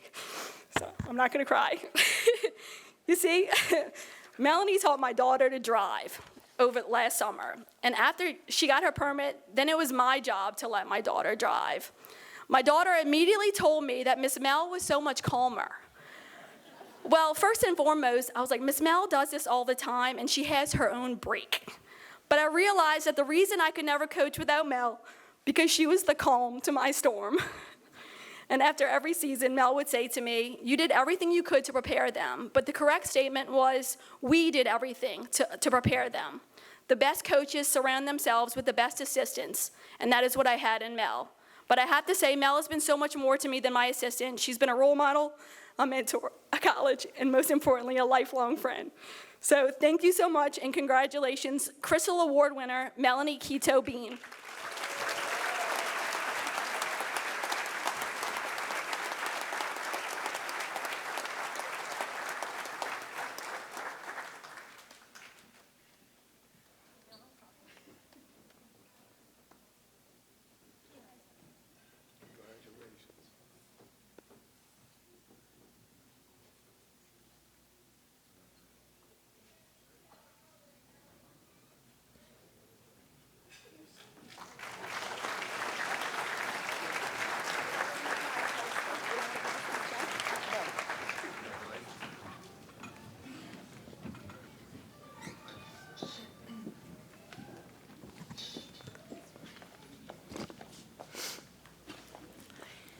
I would like to call Renee Heyer back to the stage to present our next award, the Alpha J Caluette Award.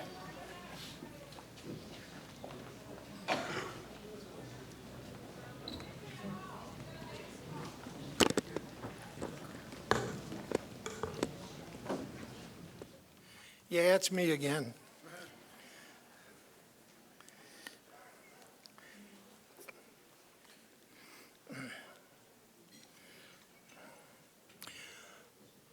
I think that this award, the Caluette Award, fits Brittany so good because it's given for somebody that career is ended short.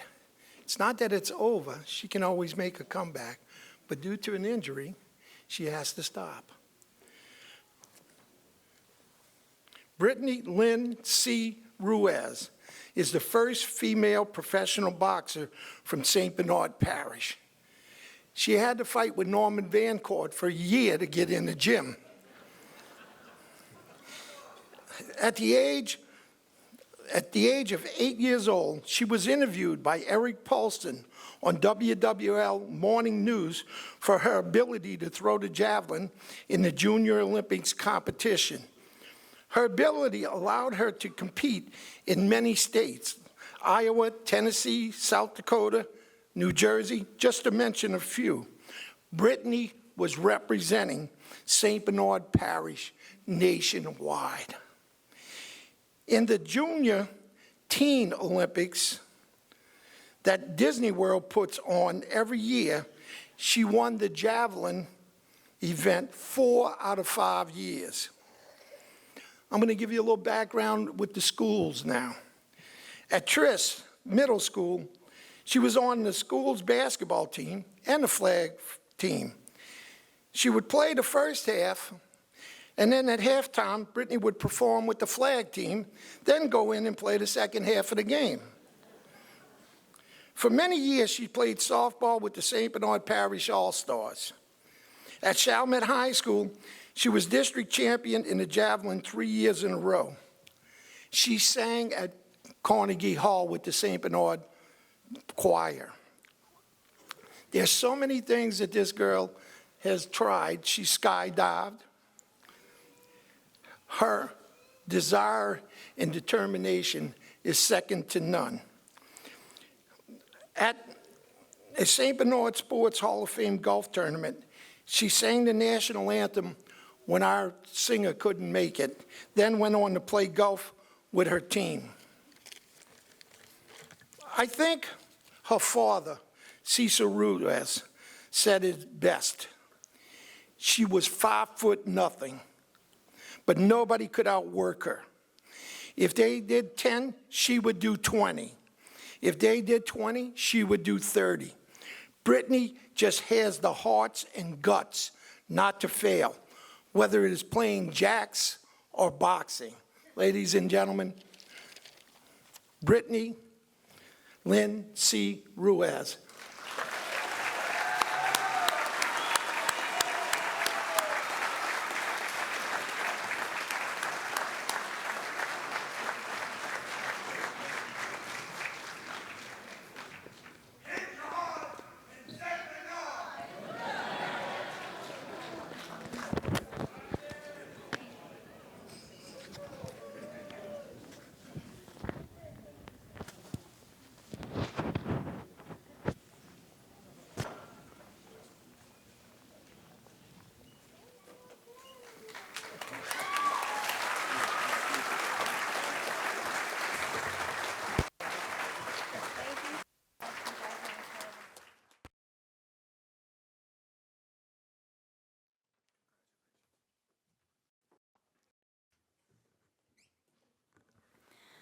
At this time, I would like to invite Vice President of the St. Bernard Market of Gulf Coast Bank and former President of the St. Bernard Hall of Fame from 2006 to 2007, Sean Warner, to the stage for this presentation. Is he here? There you go. We are so grateful to Gulf Coast Bank and their continued support and partnership with us. Without their generous sponsorship, this award would not be possible. The Gulf Coast Humanitarian Award is such a tremendous life award. When you think of being a humanitarian, you have to think of being a good human. Our award winner tonight embodies so much more than that. I would also like to call Board Member Kelly Plesha to the stage to present our humanitarian award.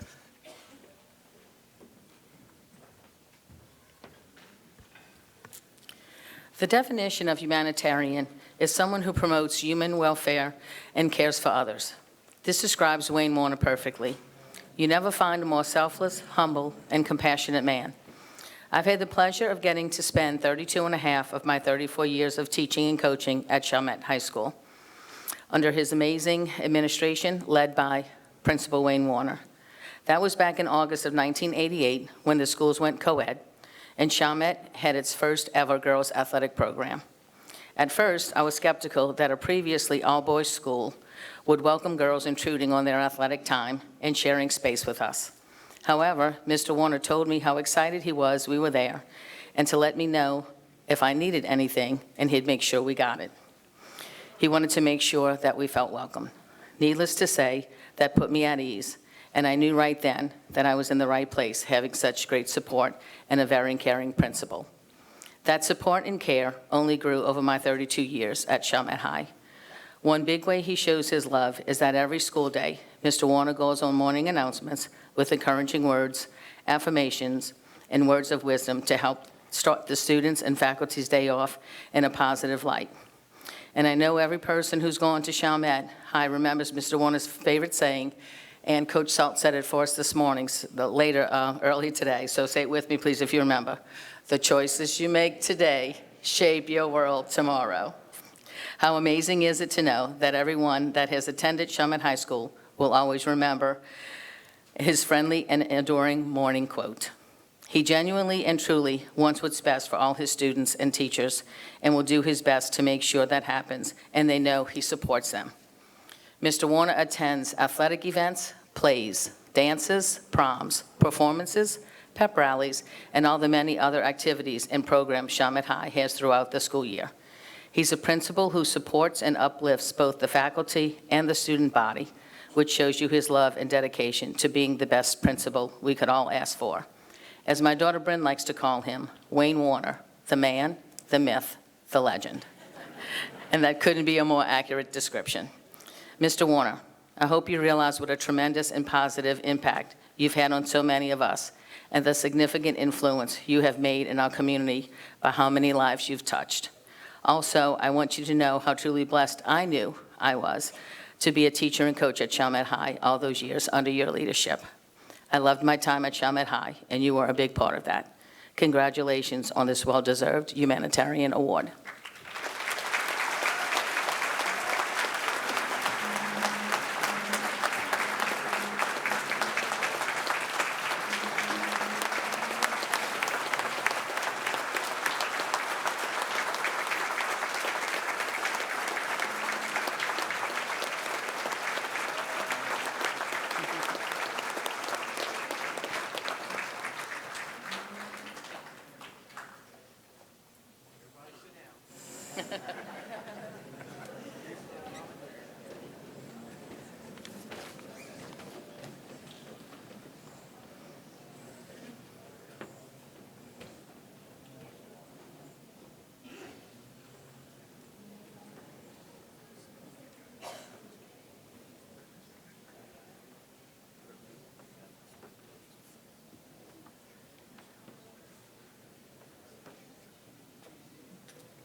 So much. Thank you very much. I appreciate that. Appreciate that.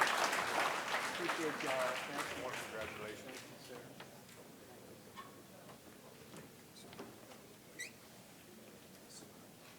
No words? I'm going to take the trophy to him. Thank you so much. Good.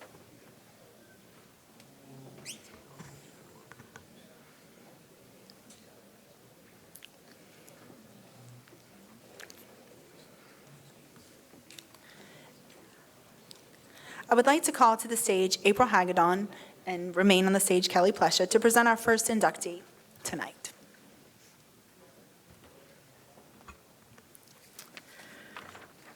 The start of the 1988 school year was a drastic change in St. Bernard Parish as 2 of our middle schools and all 3 public high schools became co-ed for the first time. This was my first year at Chalmette High as a physical education teacher and volleyball coach, which also meant it was the first time that Chalmette High had a girls' volleyball team. We had a great turnout at tryouts, and among those who walked into the gym was Becky. She was on my very first team and the first girls' volleyball team at Chalmette High School. She had that it quality about her that just came naturally. I knew way back then that she was a very special person and would succeed in all that she did. As you can see from her bio, Becky is beyond flourishing in what she has accomplished in her coaching career.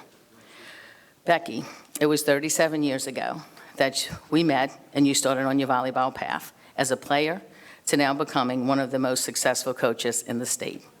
I've watched your amazing journey over the years, and I'm so proud of you and all of your incredible accomplishments. You're a remarkable woman and a phenomenal coach. I'm so glad that 37 years later, we are still in each other's lives, and more importantly, all lifetime friends. Congratulations on your induction tonight, and I know that your dad is here with you and is looking down, beaming with pride.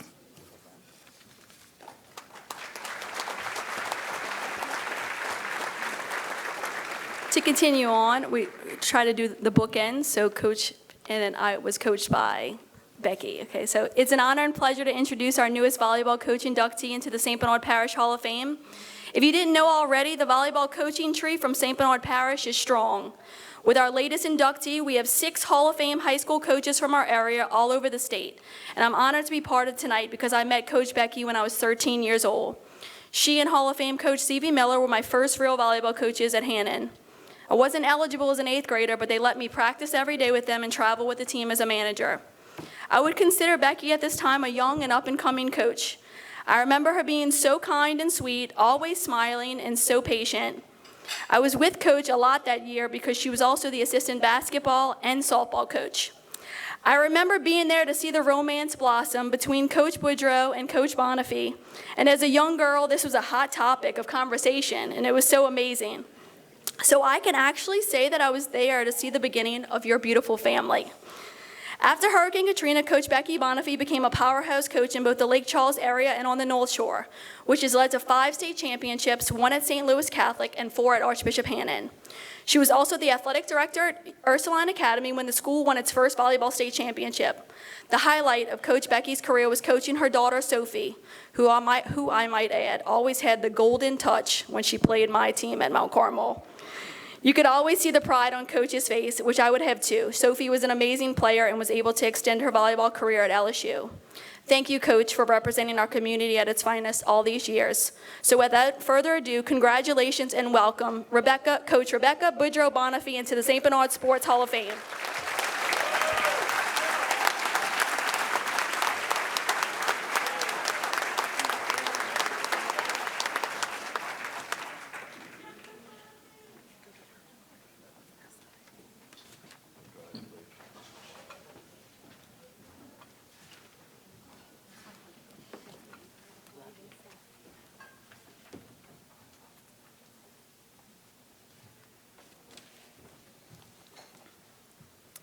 It's going to be a tough act to follow when you're following Mr. Warner and all these wonderful people who already got awarded today, but I'm going to try.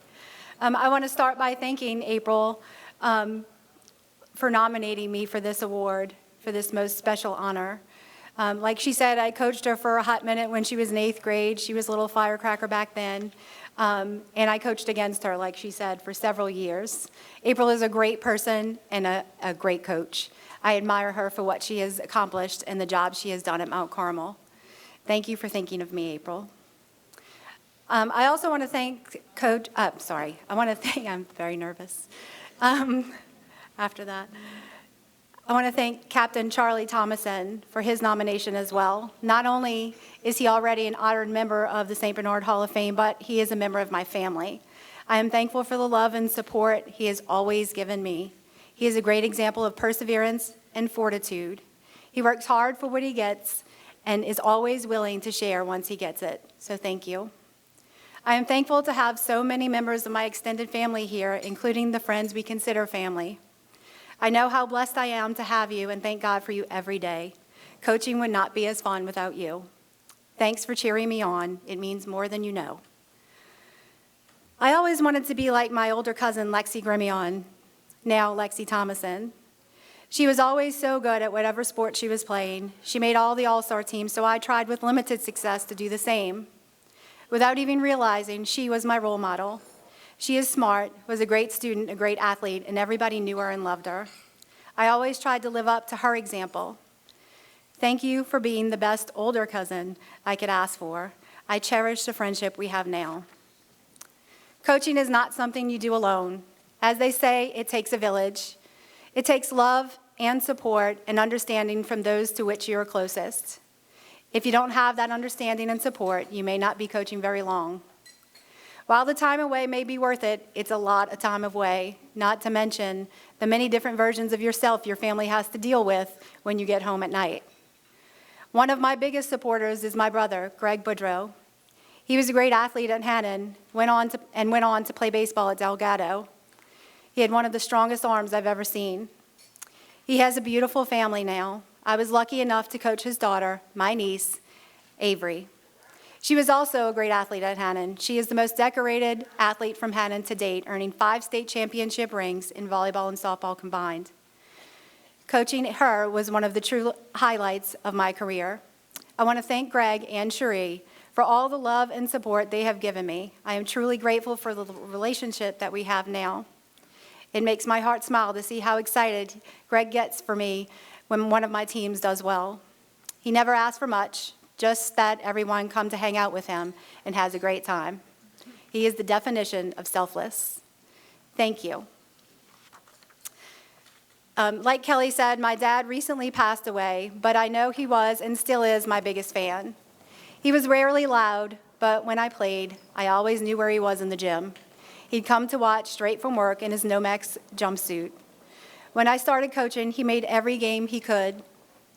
I'm pretty sure he came to see me, but if you know my dad, he'd never miss a chance for some popcorn, a Snickers, and a Coke. Everyone knew him and loved him. He would have loved to be here today. He would be so proud. We all miss him. My mom has always been a great mom fan. She never criticized or analyzed after any game. Whatever we did, whatever happened, win or lose, she'd just smile and clap in the stands for us and our team. This doesn't mean she thought we were the best or did everything perfectly. She was always willing to listen. She just never listened to complaints. She would just advise us to do better and figure it out. If we wanted more than we were getting, we needed to be better. Not much changed when I started coaching. She is still my best cheerleader. I could not be more blessed. I have a most loving husband, and not only are my 2 children smart and beautiful, but they are kind and caring, and they call me often.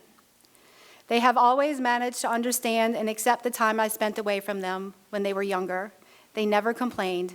They just seemed to understand somehow. When Ben was in high school, he would sit behind my bench at matches while I was coaching and scream things like, "Mom, what's for dinner?" and "I love you, Mom." Then, when I would ignore him, as I often did, he would scream, "Acknowledge me." Of course, everyone could hear him. The opponents may have thought he was some obnoxious high school boy, and maybe he was. But I always felt like at least he wasn't ashamed. The coach was his mom. Maybe he was even a little proud. I needed that. I am thankful for his love and support and so proud of him and the man he is becoming. Sophie had the blessing or curse of playing for me. She handled it well. It wasn't always easy. Being a coach's kid often isn't. We tend to be a little harder on our own kid. Thankfully, she is a very smart, athletic volleyball player and has been around the game since she was born. Once we got past some of the normal mother-daughter things and understood each other, things really began to take off. Together, we won 3 state championships, and she earned 2 state MVP awards. She is now playing for LSU. Her dream, and mine for her, come true. I know how blessed I am to have been able to share these wonderful experiences with my daughter, and I will always cherish how close we are because of them. Thank you for being such a special part of what I do. My husband, Bart, obviously must endure the most for me. He has done it with the most love and support I could ask for. He is not afraid to offer some much-needed advice, sometimes whether I want to hear it or not. I am always touched by how passionate he gets about what's happening with my teams. I know that I could never have done what I've been able to do had it not been for his acceptance, understanding, and confidence in me. I feel it every day and am thankful for it. His support allows me to do my job in the best way I know how. I know he would rather be coaching too, but he decided to take care of us instead. So thank you for all the love and sacrifices you made for the family. Most of the time, to be what most would consider a successful coach, you need good players. I've had some amazing ones. Some of the teams I've had were just fun to watch, if not coach. I've had a bunch go on to play in college, and I am super proud of them for following their dreams. However, there have been players who I've been blessed to watch develop into just good athletes and volleyball players and go farther than they ever thought they could. The confidence they gained on the court spilled over into their daily lives.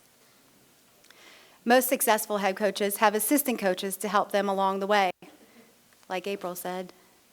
I have had the privilege of coaching with some amazing people. Many of them also became my friends and family. My journey would be so different without them. In Lake Charles at St. Louis, Trevor Donnelly, Luke, and Allison Carnahan helped me build the program. Allison was a former player at St. Louis, which made winning the state championship with her as a coach even sweeter. While I'm at Hannon, I've had the delight of having several of my former players come back to coach with me. Sydney Goodrow has been with me for 10 years as a player and a coach.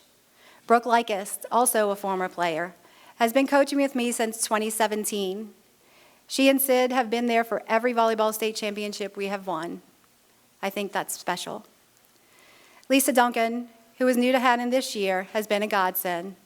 It's because of people like this that I am able to go on. Ironically, none of them are here tonight because they were all coaching. I would like to thank my athletic director, also a Chalmette Owl, Mike Pernichero. He made the trip yesterday to watch our boys' basketball team at Hannon win the state championship, so he didn't make today. He has always shown me nothing but constant support and patience as things pop up throughout the season. I want to thank him for supporting me when I needed the most. I want to thank all the Hannon family for supporting me tonight. They bought the 2 tables for us, and I just want them to know that it makes coaching and teaching a little bit easier when you know that your administration supports you. Coaching has been such a rewarding part of my life. I have been able to continue to be a part of a sport I love and hopefully help others. This was no coincidence. I was blessed with some great examples of coaches and teachers who made me want to do what they were doing because they did it so well, and what they did for me meant so much. Mr. John Serio gave me my first teaching and coaching job at Haddon when I was 21 and freshly graduated from LSU.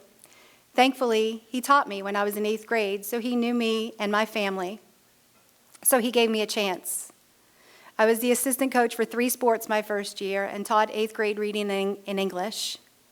After that first year, I became the head volleyball coach. The girls were great. We did okay for the 2 years I was there as coach. Coaching in high school isn't just about this, though. I knew when I took the position at Haddon, Mr. Serio had a lot of confidence in me and in my abilities, maybe even a little too much. However, when things got sticky and I had to deal with other coaching issues, Mr. Serio continued to give me the support and confidence I needed to trust my gut. I knew he would help me through whatever happened. His trust helped me to learn to have confidence in myself and to be fair and consistent. I learned that sometimes doing what's best for the athlete isn't always the most popular decision, and that's okay. It's a hard lesson to swallow, but in the end, makes all the difference. At some point, hopefully they understand that their coach loved them enough to do the right thing. Thanks, Mr. Serio, for helping me learn to have the courage to stay true to myself. I don't ever remember sports not being a part of my everyday life. I started as soon as I could and played all through high school before I started coaching at 21. I played at Versailles Park here in St. Bernard for several great coaches, one being my dad. I had the joy of playing for the St. Bernard All-Stars for Mr. Joe Casada and Mr. Joe Tillis, both legends to me. These experiences built my character and taught me perseverance. I met and became friends with some amazing athletes. One of the reasons I went to Chalmette, though, was because of Lexi. I considered going to Hannon because it was just opening, and I knew and loved Mr. Serio. While I would have loved Hannon, things most definitely happened for a reason. Having the opportunity to play for coaches I got to play for, not to mention the incredible athletes I got to play with, made me a forever owl. Janelle Bozant was my basketball coach all 4 years at Chalmette. She was intense, but a great coach. She taught us the fundamentals so well that we were able to beat some of the most athletic teams out there. We even made it to the finals my junior year. However, she also made us do stadiums in the gym after a JV game and during a varsity game with the fans in the stands when we didn't do as well as she thought we could have. She knew what we were capable of and didn't accept anything less. I know she knew I wasn't the most aggressive or maybe even the best athlete. But looking back, she knew I would try to do anything she told me to do on the court because I wanted us to win and I didn't want to disappoint her. She trusted me and I got better and confident because I knew she believed. Janelle Bozant taught me that there is more to being an athlete than athleticism.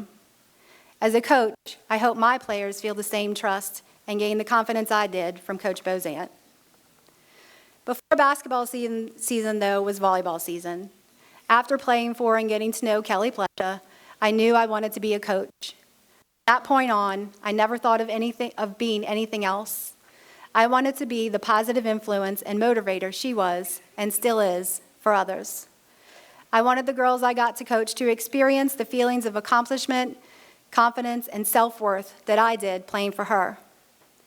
As many here may know, Kelly was a most challenging coach.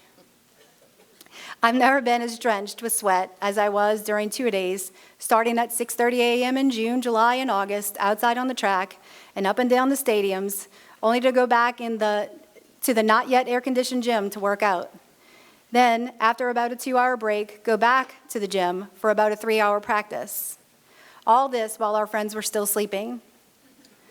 I'll never forget when I was a freshman at summer workouts trying to sit as close to the giant fan as a freshman can get in between crunches and push-ups, sweating like a monster in the non-air-conditioned gym. One day, and only one day, I went to Kelly to explain that I had cramps. She looked at me and said that exercise was the best thing for them. I issued no other complaint for the next 3 years.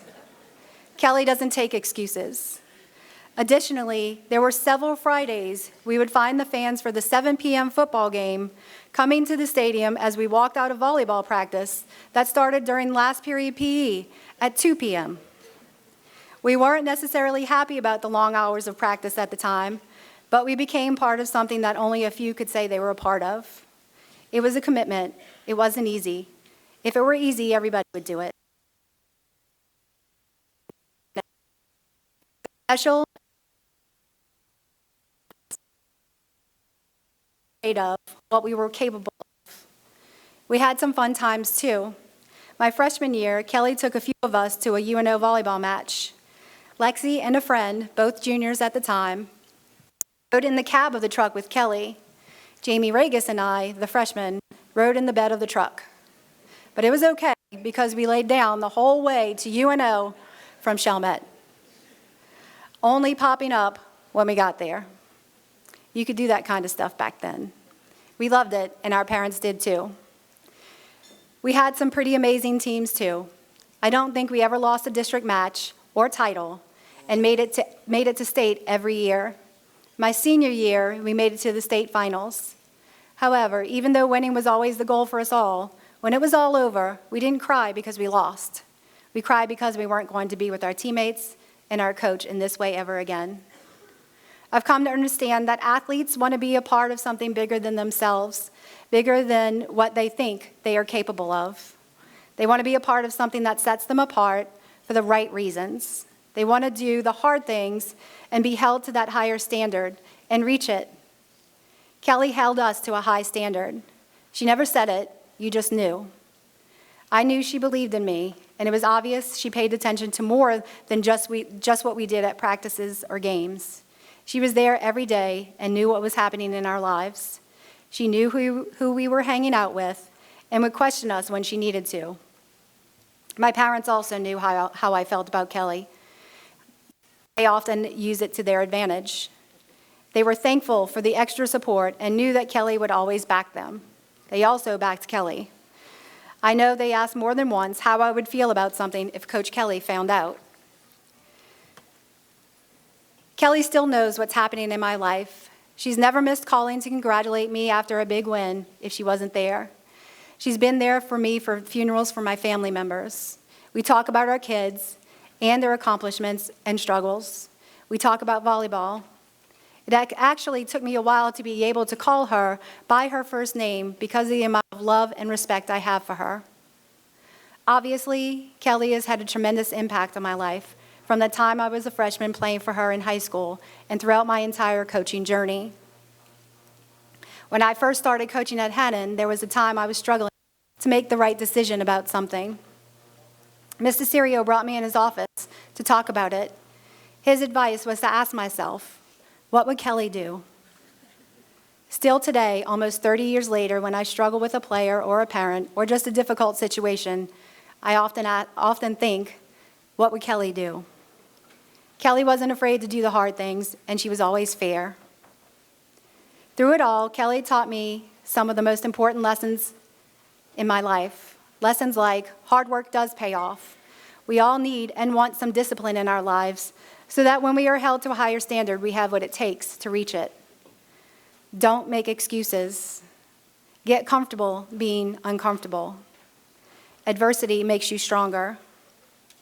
I hope I help my girls learn these lessons. I hope they feel how much I care for them by the ways I hold them accountable and push them and celebrate them. I hope to make them feel at least half as self-confident as Kelly made me feel. I am blessed to say that not only was I coached by Kelly, but, like she said earlier, we are friends, although I may never get used to calling her by her first name. I am lucky enough to have grown up in Chalmette. Like most Chalmatians, I grew up being pushed and held accountable. My parents didn't sugarcoat things. While they were always supportive, they let me fail and then figure out what to do about it. My coaches cut me if I wasn't good enough. If I tried it again and made the team, I knew I'd made that happen. I am so proud of where I come from.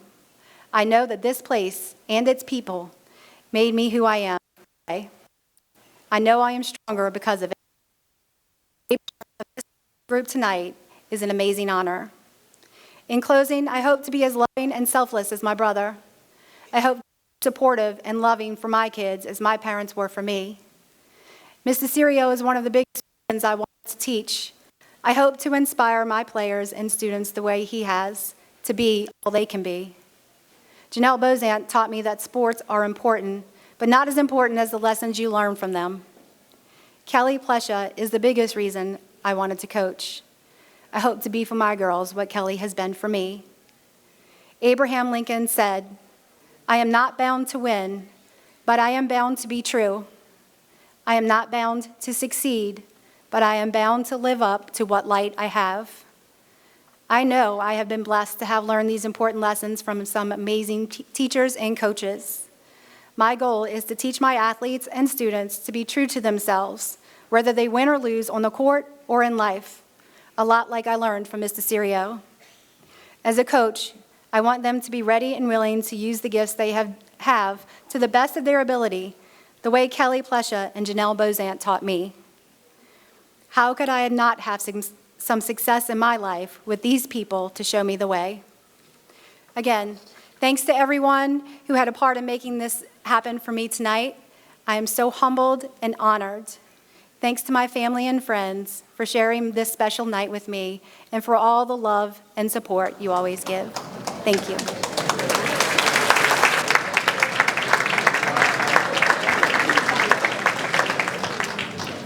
Haley, or Peanut, is the name most people call and know her by. And if you've ever seen her play any sport, you know that she is the epitome of the saying, "She may be small, but she is fierce." We all know the devastation that happened to us here when Katrina hit. However, when the Unified School opened, the following August brought back our school programs and athletics. It also brought back hope, love, community, togetherness in a unique situation for Haley. That August, Haley came to the Unified School as an 8th grader. She tried out, made my varsity volleyball team. Not only did she earn a starting position, but she was also our libero, which is a defensive position where you are always on the court. Her incredible defensive skills kept us in many rallies. Haley was not only a phenomenal volleyball player in 8th grade, but she was an outstanding athlete in other sports as well. By Katrina putting us in the situation of having one high school, Haley was the only athlete, male or female, that was in the unique position to let her for 5 years, which she did in multiple sports, because it was the only year we had 8th graders on campus. She is, and always will be, the only athlete to have that distinctive honor. It was a true pleasure to coach you, Haley, and watch you grow those 5 years at Chalmette High, and then again as you went on to play volleyball at LSU and set records. I feel so blessed that I got to be a part of your amazing athletic career, and I'm so proud of you for all of your incredible accomplishments. Congratulations on being inducted tonight.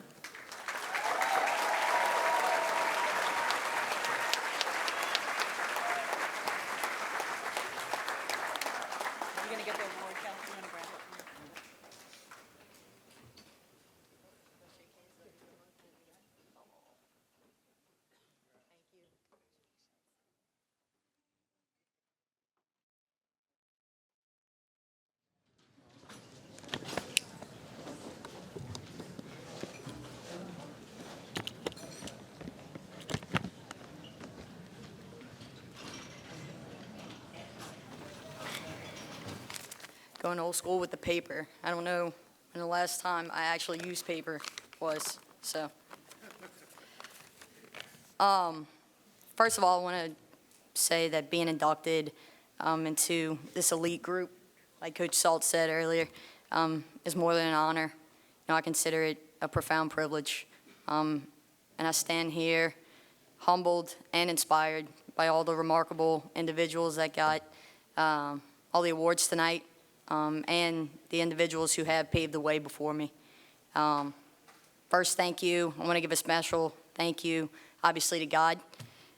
He's guided me through every challenge, every blessing, every situation that I've come through, you know, in my life, whether it was athletics, academics, anything.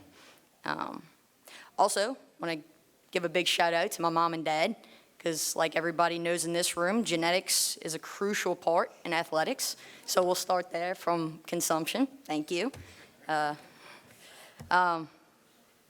Dad, you know, thanks for always being in my corner, being my coach many times, taking me to City Park, Coconut Beach, golf courses, watching you play the different sports.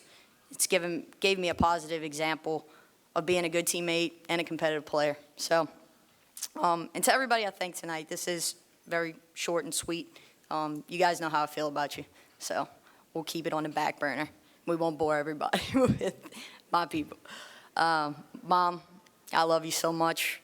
Your example of hard work, sacrifices, dedication, you know, you check all the boxes, which have been my guide, you know, to growing up, giving me a great example. And I can't express enough how much of your character I've tried to emulate in my life and how I continue to do that today, you know, especially having kids. Yeah, 2 3-year-olds now, twins. Their birthday was yesterday, so happy birthday to them. Glad they're not here for this. That would have been, been another challenge I would have needed God for. But yeah, there's no one else in the world that I'd want to be my mom, so I love you. To my grandparents, start with Granny Ann, Papa Mike. Thank you for always having the good snacks when I came home from school and just having a great routine. You know, getting that homework done first, you know, filling my belly, which got my mind clear for all the sports that I had after, because everyone knows we were playing many sports many times. So I definitely appreciate you guys. To Granny Gay, Papa Larry, a lot of people in this room know my Papa Larry is Coach Gowan. Thank you for always providing a space to play sports, whether it was inside or outside, whether the living room was a full court basketball court or soccer field or, whatever we needed that day. You really fueled my passion. So thank you. To my wife, thank you for loving me as I am and for your unwavering support. It's not always, our journey started in college, right, when I was at LSU and very dedicated to my craft.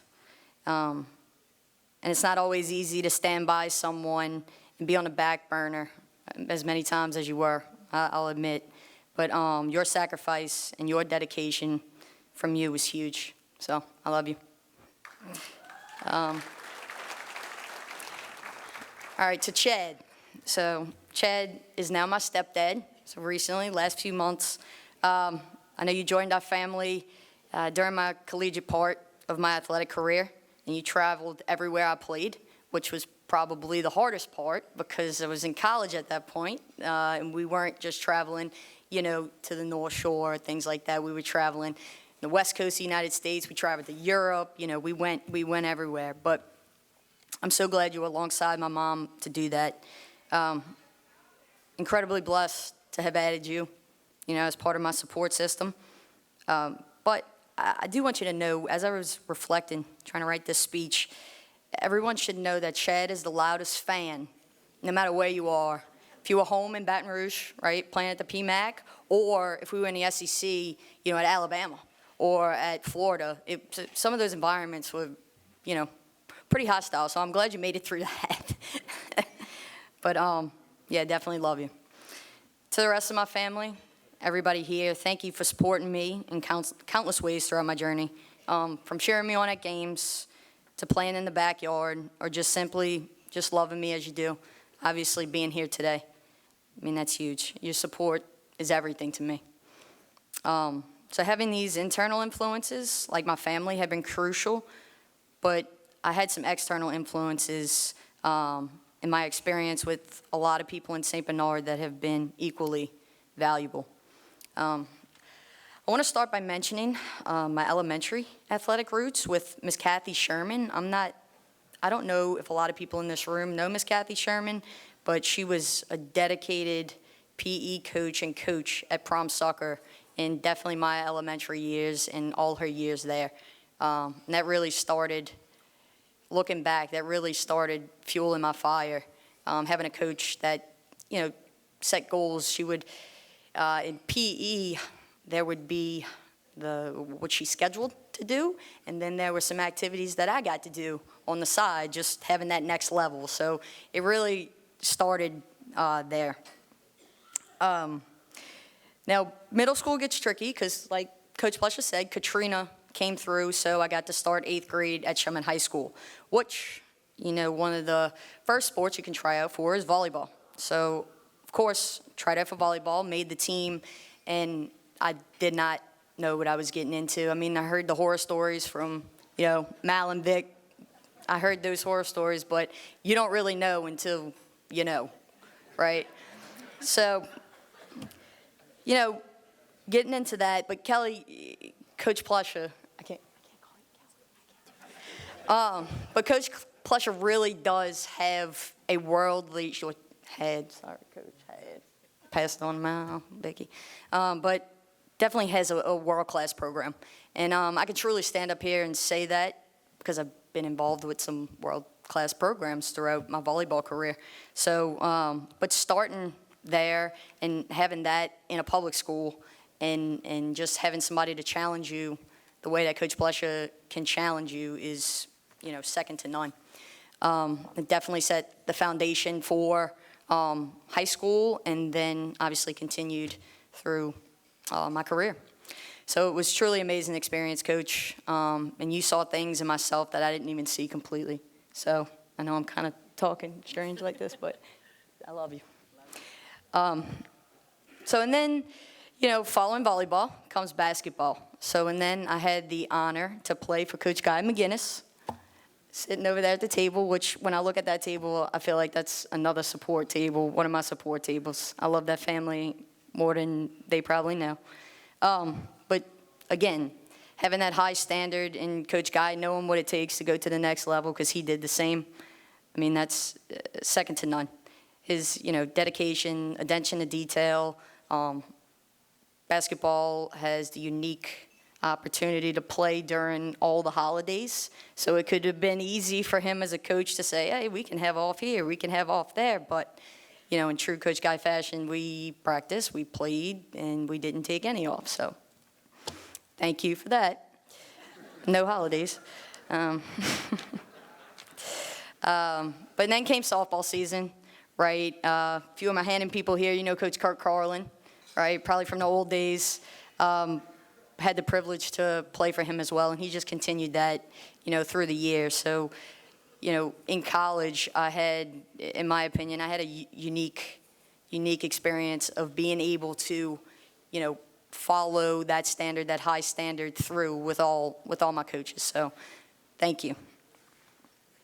So lastly, to all my teammates, a lot of them whom are pretty much my family now. I consider them to be my family members. I wouldn't be the person or the athlete I am today without you.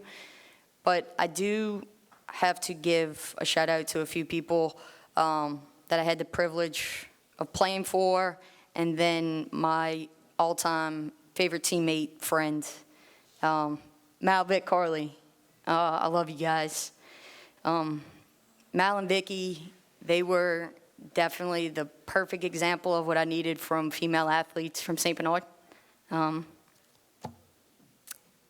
Definitely the best older sisters without having the same blood. I'm so blessed to have y'all as my coaches and then just examples.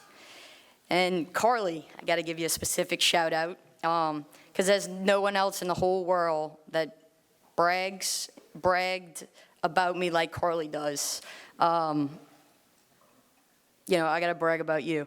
There's been so many times where I've gone places with Carly. It's not a bad thing, but there's so many people that have come up to me and said, oh, you're Peanut, or, they talk to me like they know me forever, and I'm thinking to myself, oh, God, I'm bad with names, but should I know this person?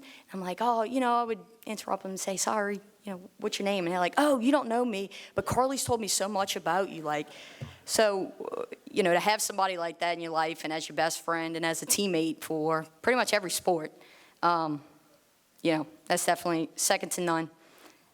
And it's very rare. So I love you.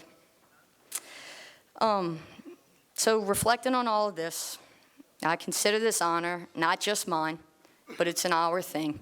It's a reflection of the village that supported me, for my family, my internal, my external influences. My mom, my dad, and just everyone at my support table. This acknowledgement is a we award because I generally do believe that it does take a village. So thanks for everybody for being such an important part of my journey. That's it. Thanks.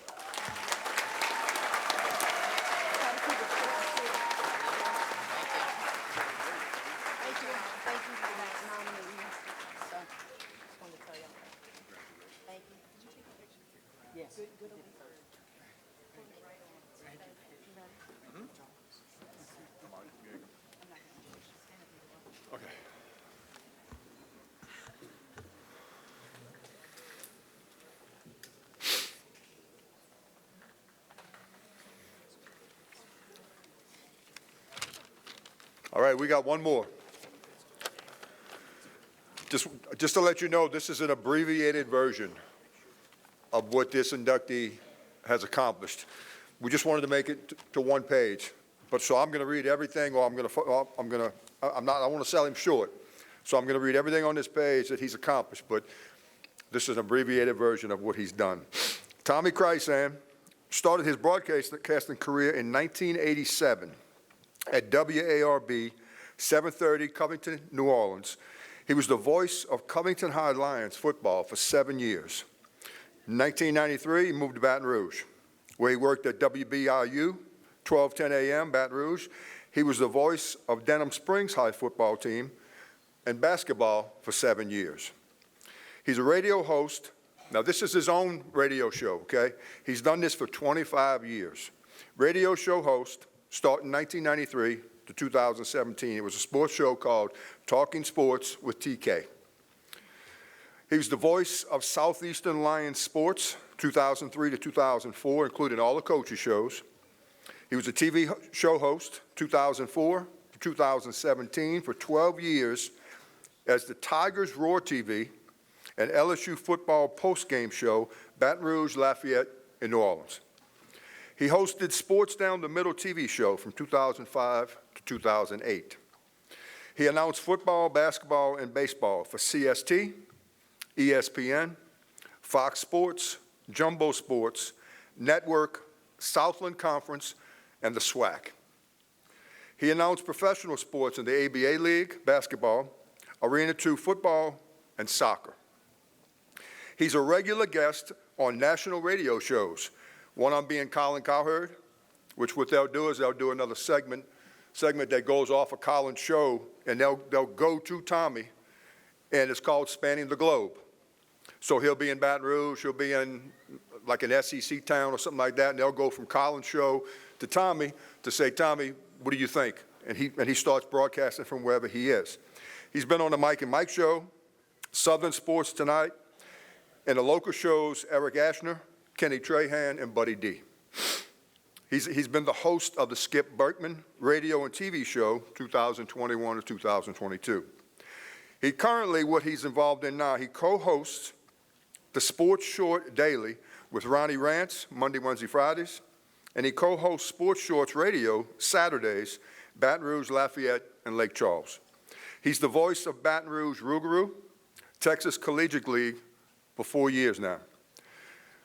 Tom became his grade school, where he attended, was right here in Chalmette, Lady of the Prom Sucker. He went to Holy Cross High School in New Orleans, and he graduated from Southeastern Louisiana, Hammond, with a BA in education. He currently resides in Baton Rouge, where he not only has his radio shows, but he's the athletic director at Most Blessed Sacrament Catholic School in Baton Rouge.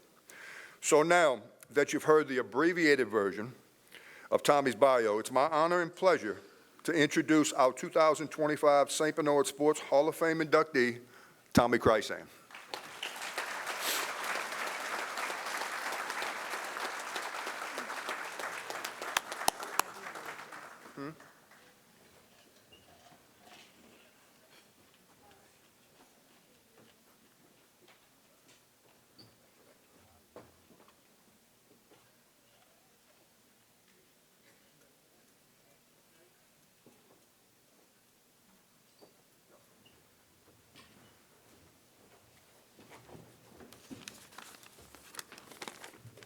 It's not going to be 45 minutes like Coach Salt said. And yes, I can tell some stories on him, and we'll leave that for later. I want to thank Roland Barbe, a longtime friend, for that nice introduction. I always tell my friends I'm a lucky guy to be able to get to do something you love to do every day, no matter what sport, what city, what town, what state. And still to this day, I get to do it. We had radio yesterday. And something I've done for all of my career, when I open up a show, I always say, I'm Tommy Chrysan, glad to be here, glad to have you there. Because without anybody to listen or watch, you got nothing. And some of you may remember Keith Rush stole that from him, borrowed it from him. But I'm going to change it for tonight and say I'm honored to be here and honored to have you there. I much appreciate that. I thank the Hall of Fame officers, the committee, and everybody for putting this together. Thank Ken Berth a lot. He nominated me. Ken's here somewhere. Here he is. Thank you, Ken. Also, he taught me a lot. I also want to thank everybody that's already in the Hall of Fame, from the very first class through tonight with Haley and Rebecca, because that's the example that's been given to the entire parish about when you have a passion and you work hard and you do something, you know, it's going to be good. So many people in the Hall of Fame that I look up to, that I know some of them are near my age, and some of them are not. But it's just been amazing, the people from St. Bernard. I grew up on Patterson Drive, right, a couple blocks away from here. And so I appreciate all the people already inducted for setting an example. I want to thank my family, my daughter Bridget and her husband Mike, my grandsons Brayson, Landon, Beckham. By the way, they all play travel baseball for a member of the St. Bernard Sports Hall of Fame, Mike Romano. He coaches them to this day. I want to thank my son Brett. He's in the house. His wife and daughter, his wife's having a baby Wednesday. It'll be my 5th grandchild, so they're not here tonight. I guess she's resting up. I don't think she wanted to be here a few nights before having a baby. But Paige, my daughter-in-law, and Blair, my granddaughter, who will be a big sister this coming week. So I appreciate them. Also, Ronnie Rance. We started doing radio together 30 years ago in Denham Springs. I've worked for him. He's worked for me. We've worked together. And we did a radio show this past Saturday as well. So the brother I never had, Ronnie Rance, right there. Please give him a hand. Stand up, Ronnie. By the way, he's the president of the Louisiana Sports Hall of Fame Foundation based in Natchitoches, Louisiana, and he does a great job with that. So I'm going to try to get this speech to him, and maybe I can, you know what I'm saying. But anyway, and then Bobby Crafassi. Most everybody in the room knows Bobby. Nobody on this earth known me longer than Bobby has. And we were friends as kids and played plastic baseball in the yard. And Bobby, thank you for being here. Much appreciated. Somebody asked me, said, how did it all get started when you become a sports announcer or a sportscaster? Well, I'm going to tell you, I played at Chalmette Vista Playground, football. And when I was 13, 14-year-old, you had the 9 and 10s and the 11 and 12s. And in the press box, which wasn't much bigger than this, they had an old-fashioned microphone. You had to push something on the bottom and then talk into it. And the 9 and 10, 11, 12-year-old teams would line up in the end zone, and I'd push the button, call their name, and they'd run out. I'd say, number 1, Landon Saladino. Number 10, Brayson Saladino. Number 14, Beckham Saladino. And they'd run from the end zone to the sideline. So I guess that's kind of where it started, right? I mean, had a little bitty speaker hanging up on the top of the press box. So, and Bobby was there. I believe Bobby was in the press box with me that night. So that's kind of how it started. And then, about that age, I talked a lot, imagine that. I remember my daddy saying, son, if you ever find somebody to pay you to talk, you might be all right. Little did he know I'm still getting paid to talk. How it really started, Roland mentioned this, WARB AM 730 in Covington. Little bitty station in Covington. You could hear it in Covington and Mandeville. Probably a little tough to hear it here in the parish. Okay, and it was very staticky, I'm sure if it was. That was the early days of radio.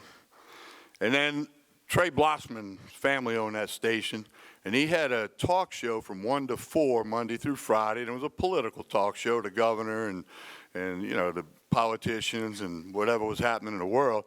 But Trey had a passion for sports, so he said, he had met me, he said, Friday afternoons from 3 to 4, I don't want to talk politics. I want to talk sports. Why don't you come sit with me from 3 to 4 on Friday afternoons? I was running the recreation department for the city of Covington at the time. And I said, that'd be great. I love talk sports. You know, come on. So we started doing that. I was there about 2 months, and the guy that had the 4 to 5 o'clock show was no longer at the station. Trey said, you're good enough to have your own show. You now have your own show on Fridays and Mondays, which then led to doing high school football and Saturday morning scoreboard show. But the first football game I ever announced was a jamboree game between Covington and Mandeville at Covington High. You know, jamboree's a half a game. They recorded it on a cassette tape. Some people might remember what that was. Well, about 3 years later, I found that cassette tape, like in the back of the drawer or something, and I turned it on. 3, 4 minutes in, I threw it away. No one should ever have to listen to that. That's how bad it was. But I had to start somewhere, right? So then when I got up into Baton Rouge, started into doing Denham football. Ronnie and I had a show at the same station 30 years ago. And I was doing a lot of that. And all of a sudden there was a company in town, Pelican Sports TV, who was going to do a couple of LSU basketball games, SEC games, on TV. And that's so long ago, that's when you recorded the game on like a Wednesday, and it aired on Thursday night because of technology or whatever. First time I had to do LSU Vanderbilt game, LSU Ole Miss.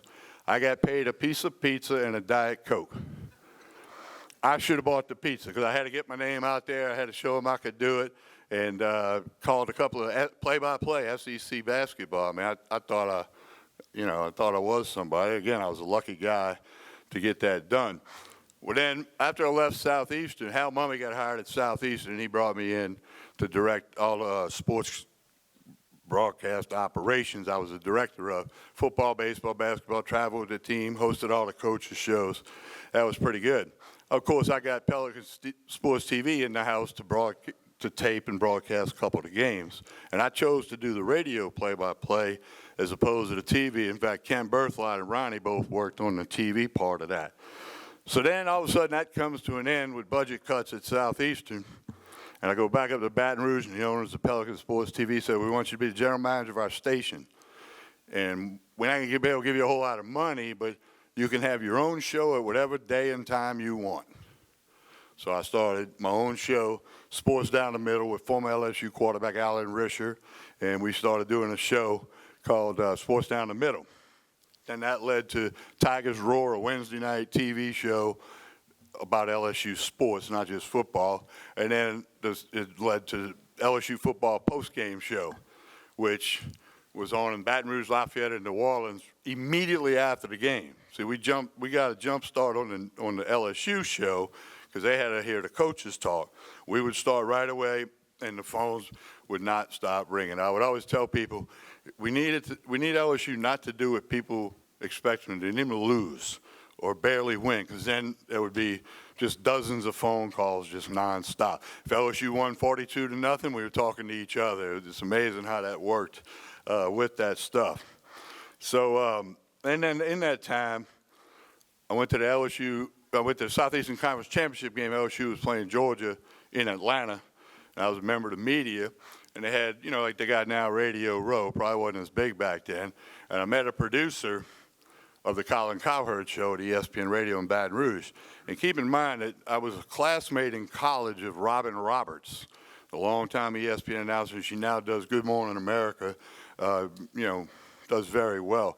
She played basketball at Southeastern when I played baseball there. And then Robin spoke up for me. This guy tells Colin Cowherd and Mike and John Kincaid and all these people, you need to know anything about LSU or the Saints, call this guy Tommy in Baton Rouge. And yes, I do articulate a little more when I'm on the radio, but I never lost that Chalmette accent. I don't want to lose it. So lo and behold, the Saints go to the Super Bowl. The Super Bowl was in Miami when the Saints went. So all these producers in ESPN, they're calling me up. Every guy wants me on the shows. They need somebody that can say 8 minutes worth of stuff about the Saints. It was crazy because, in technology back then, a lot of interviews were done on the phone. Every time they'd introduce me, they'd say, we're going live and direct to Miami, Florida to talk to Tommy Christ, and he's going to tell us about the Saints. I was laying on my sofa in Baton Rouge. But that's the way that stuff happened back then. So, and to have people all over the country who are friends of mine, they say, sending me a message to say, I was driving down the highway in Phoenix, Arizona, and I hear you on the Colin Cowherd show or the Mike and Mike show. That was pretty cool. Again, I was a pretty lucky guy in so many ways like that. Then the world of the internet changed everything in the sportscasting world. We mentioned, Ronnie and I do 3 shows a week. It's on YouTube, Facebook, and X. And then the radio is on ESPN Radio in Baton Rouge, Lafayette, and Lake Charles. But, the internet changed everything. I started a podcast, Talking Sports with TK. That name's kind of followed me a little bit. And when I first started a podcast, it was about 7 years ago, they were estimated that there were 2 million podcasts at the time. I did it for 5 years, had over 80,000 downloads. When I decided to stop doing it, there was estimated to be 40 million podcasts. So that's how that changed that whole thing in the world. And because of the telephone and the people you meet in the media, Eric Asher does a great job with a show here in New Orleans. I was on a couple weeks ago when he found out about this. Ken Trahan will have me on. I used to speak at the quarterback club for Ken because I wanted to hear something about LSU in the city of New Orleans. So, and then whenever Ken Berthlau would fill in for somebody, he'd be calling me too. So it's just lucky, you know, you have that friendship. You share a passion for sports. But without anybody listening or watching, you got nothing. Okay, so again, I'm a pretty lucky guy. And then it kind of, sometimes things come full circle. I did play baseball in college. Was a left-handed pitcher. I didn't win 2 College World Series rings like Ronnie Rance did for Skip Bertman. But a couple of years ago, and I knew Coach Bertman because covering him in the media, and I don't like baseball, I love baseball. Okay, that's what I always tell people. So all of a sudden, he wants me to host his radio and TV show. Now think about that. Here's a guy that, you know, played baseball at Southeastern on some pretty bad teams, loves the game of baseball and have since I was 5 years old when Bobby and I started playing plastic ball in the yard. And here is the greatest college baseball coach ever. And we're sitting at a restaurant in Baton Rouge. There's a Mike Anderson's in Baton Rouge on Lee Drive. And every time I've ever went in there with Coach to have lunch, the table all the way in the back to the right, there's never anybody at it. So I'm like, Coach, you must have called somebody. Nope. It's just the way it goes. Like, everybody gets out the way. So anyway, we sit there, and we agree for me to host his show. And again, it's a surreal feeling for me. It's the greatest college baseball coach ever, and he's wanted me to host his radio and TV show. There was no contract. We talked some terms and came to an agreement to some numbers, and we shook our hand. And the last thing he told me was, and TK, if you don't do this right, I will replace your ass. And fortunately for me, he never did replace me. So I'm still doing all the stuff. I'm a lucky guy. It's a passion that I have that unmatched. Always talking sports, no matter who it's with or what sport it might be. And to be here tonight, again, I'm not glad to be here. I'm honored to be here, and I'm honored to have all of you there. I'm going to leave you with a sports quote. I don't know who said this, but I got it years ago, and it applies to everybody in this room. Here it is. Sports will introduce you to some great people. Cherish the moments and the people. Think about that. And that's what it's been my whole life as a little kid, and then getting to announce games, and you always got a pretty good seat. Somebody asked me the craziest game I ever announced. Denham Springs High School played at Baker one night. High school football. Baker at that time had press box on each side of the field, but they were both very small. Miscommunication, they didn't have a spot for us. So I announced the football game in the back of a pickup truck in the end zone. And it started raining. And we had relatively new equipment, so I'm trying to keep the expensive equipment from getting wet. I'm trying to announce the football game. That was a little bit different. That was a night I might have wished I was not a sportscaster. But other than that, it's just thousands of memories. I cherish the people. I cherish the moments because they've meant so much to me in my life. I'm a lucky guy, honored to be here, honored to have you there. Thank you very much.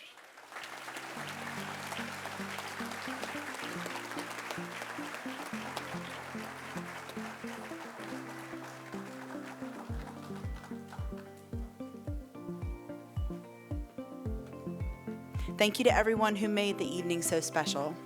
We are so honored that each of you chose to spend your evening with us. We really do mean that. Tonight, it is our honor to honor all of these people up here. They're just so worthy of the time that you spent, so we appreciate that.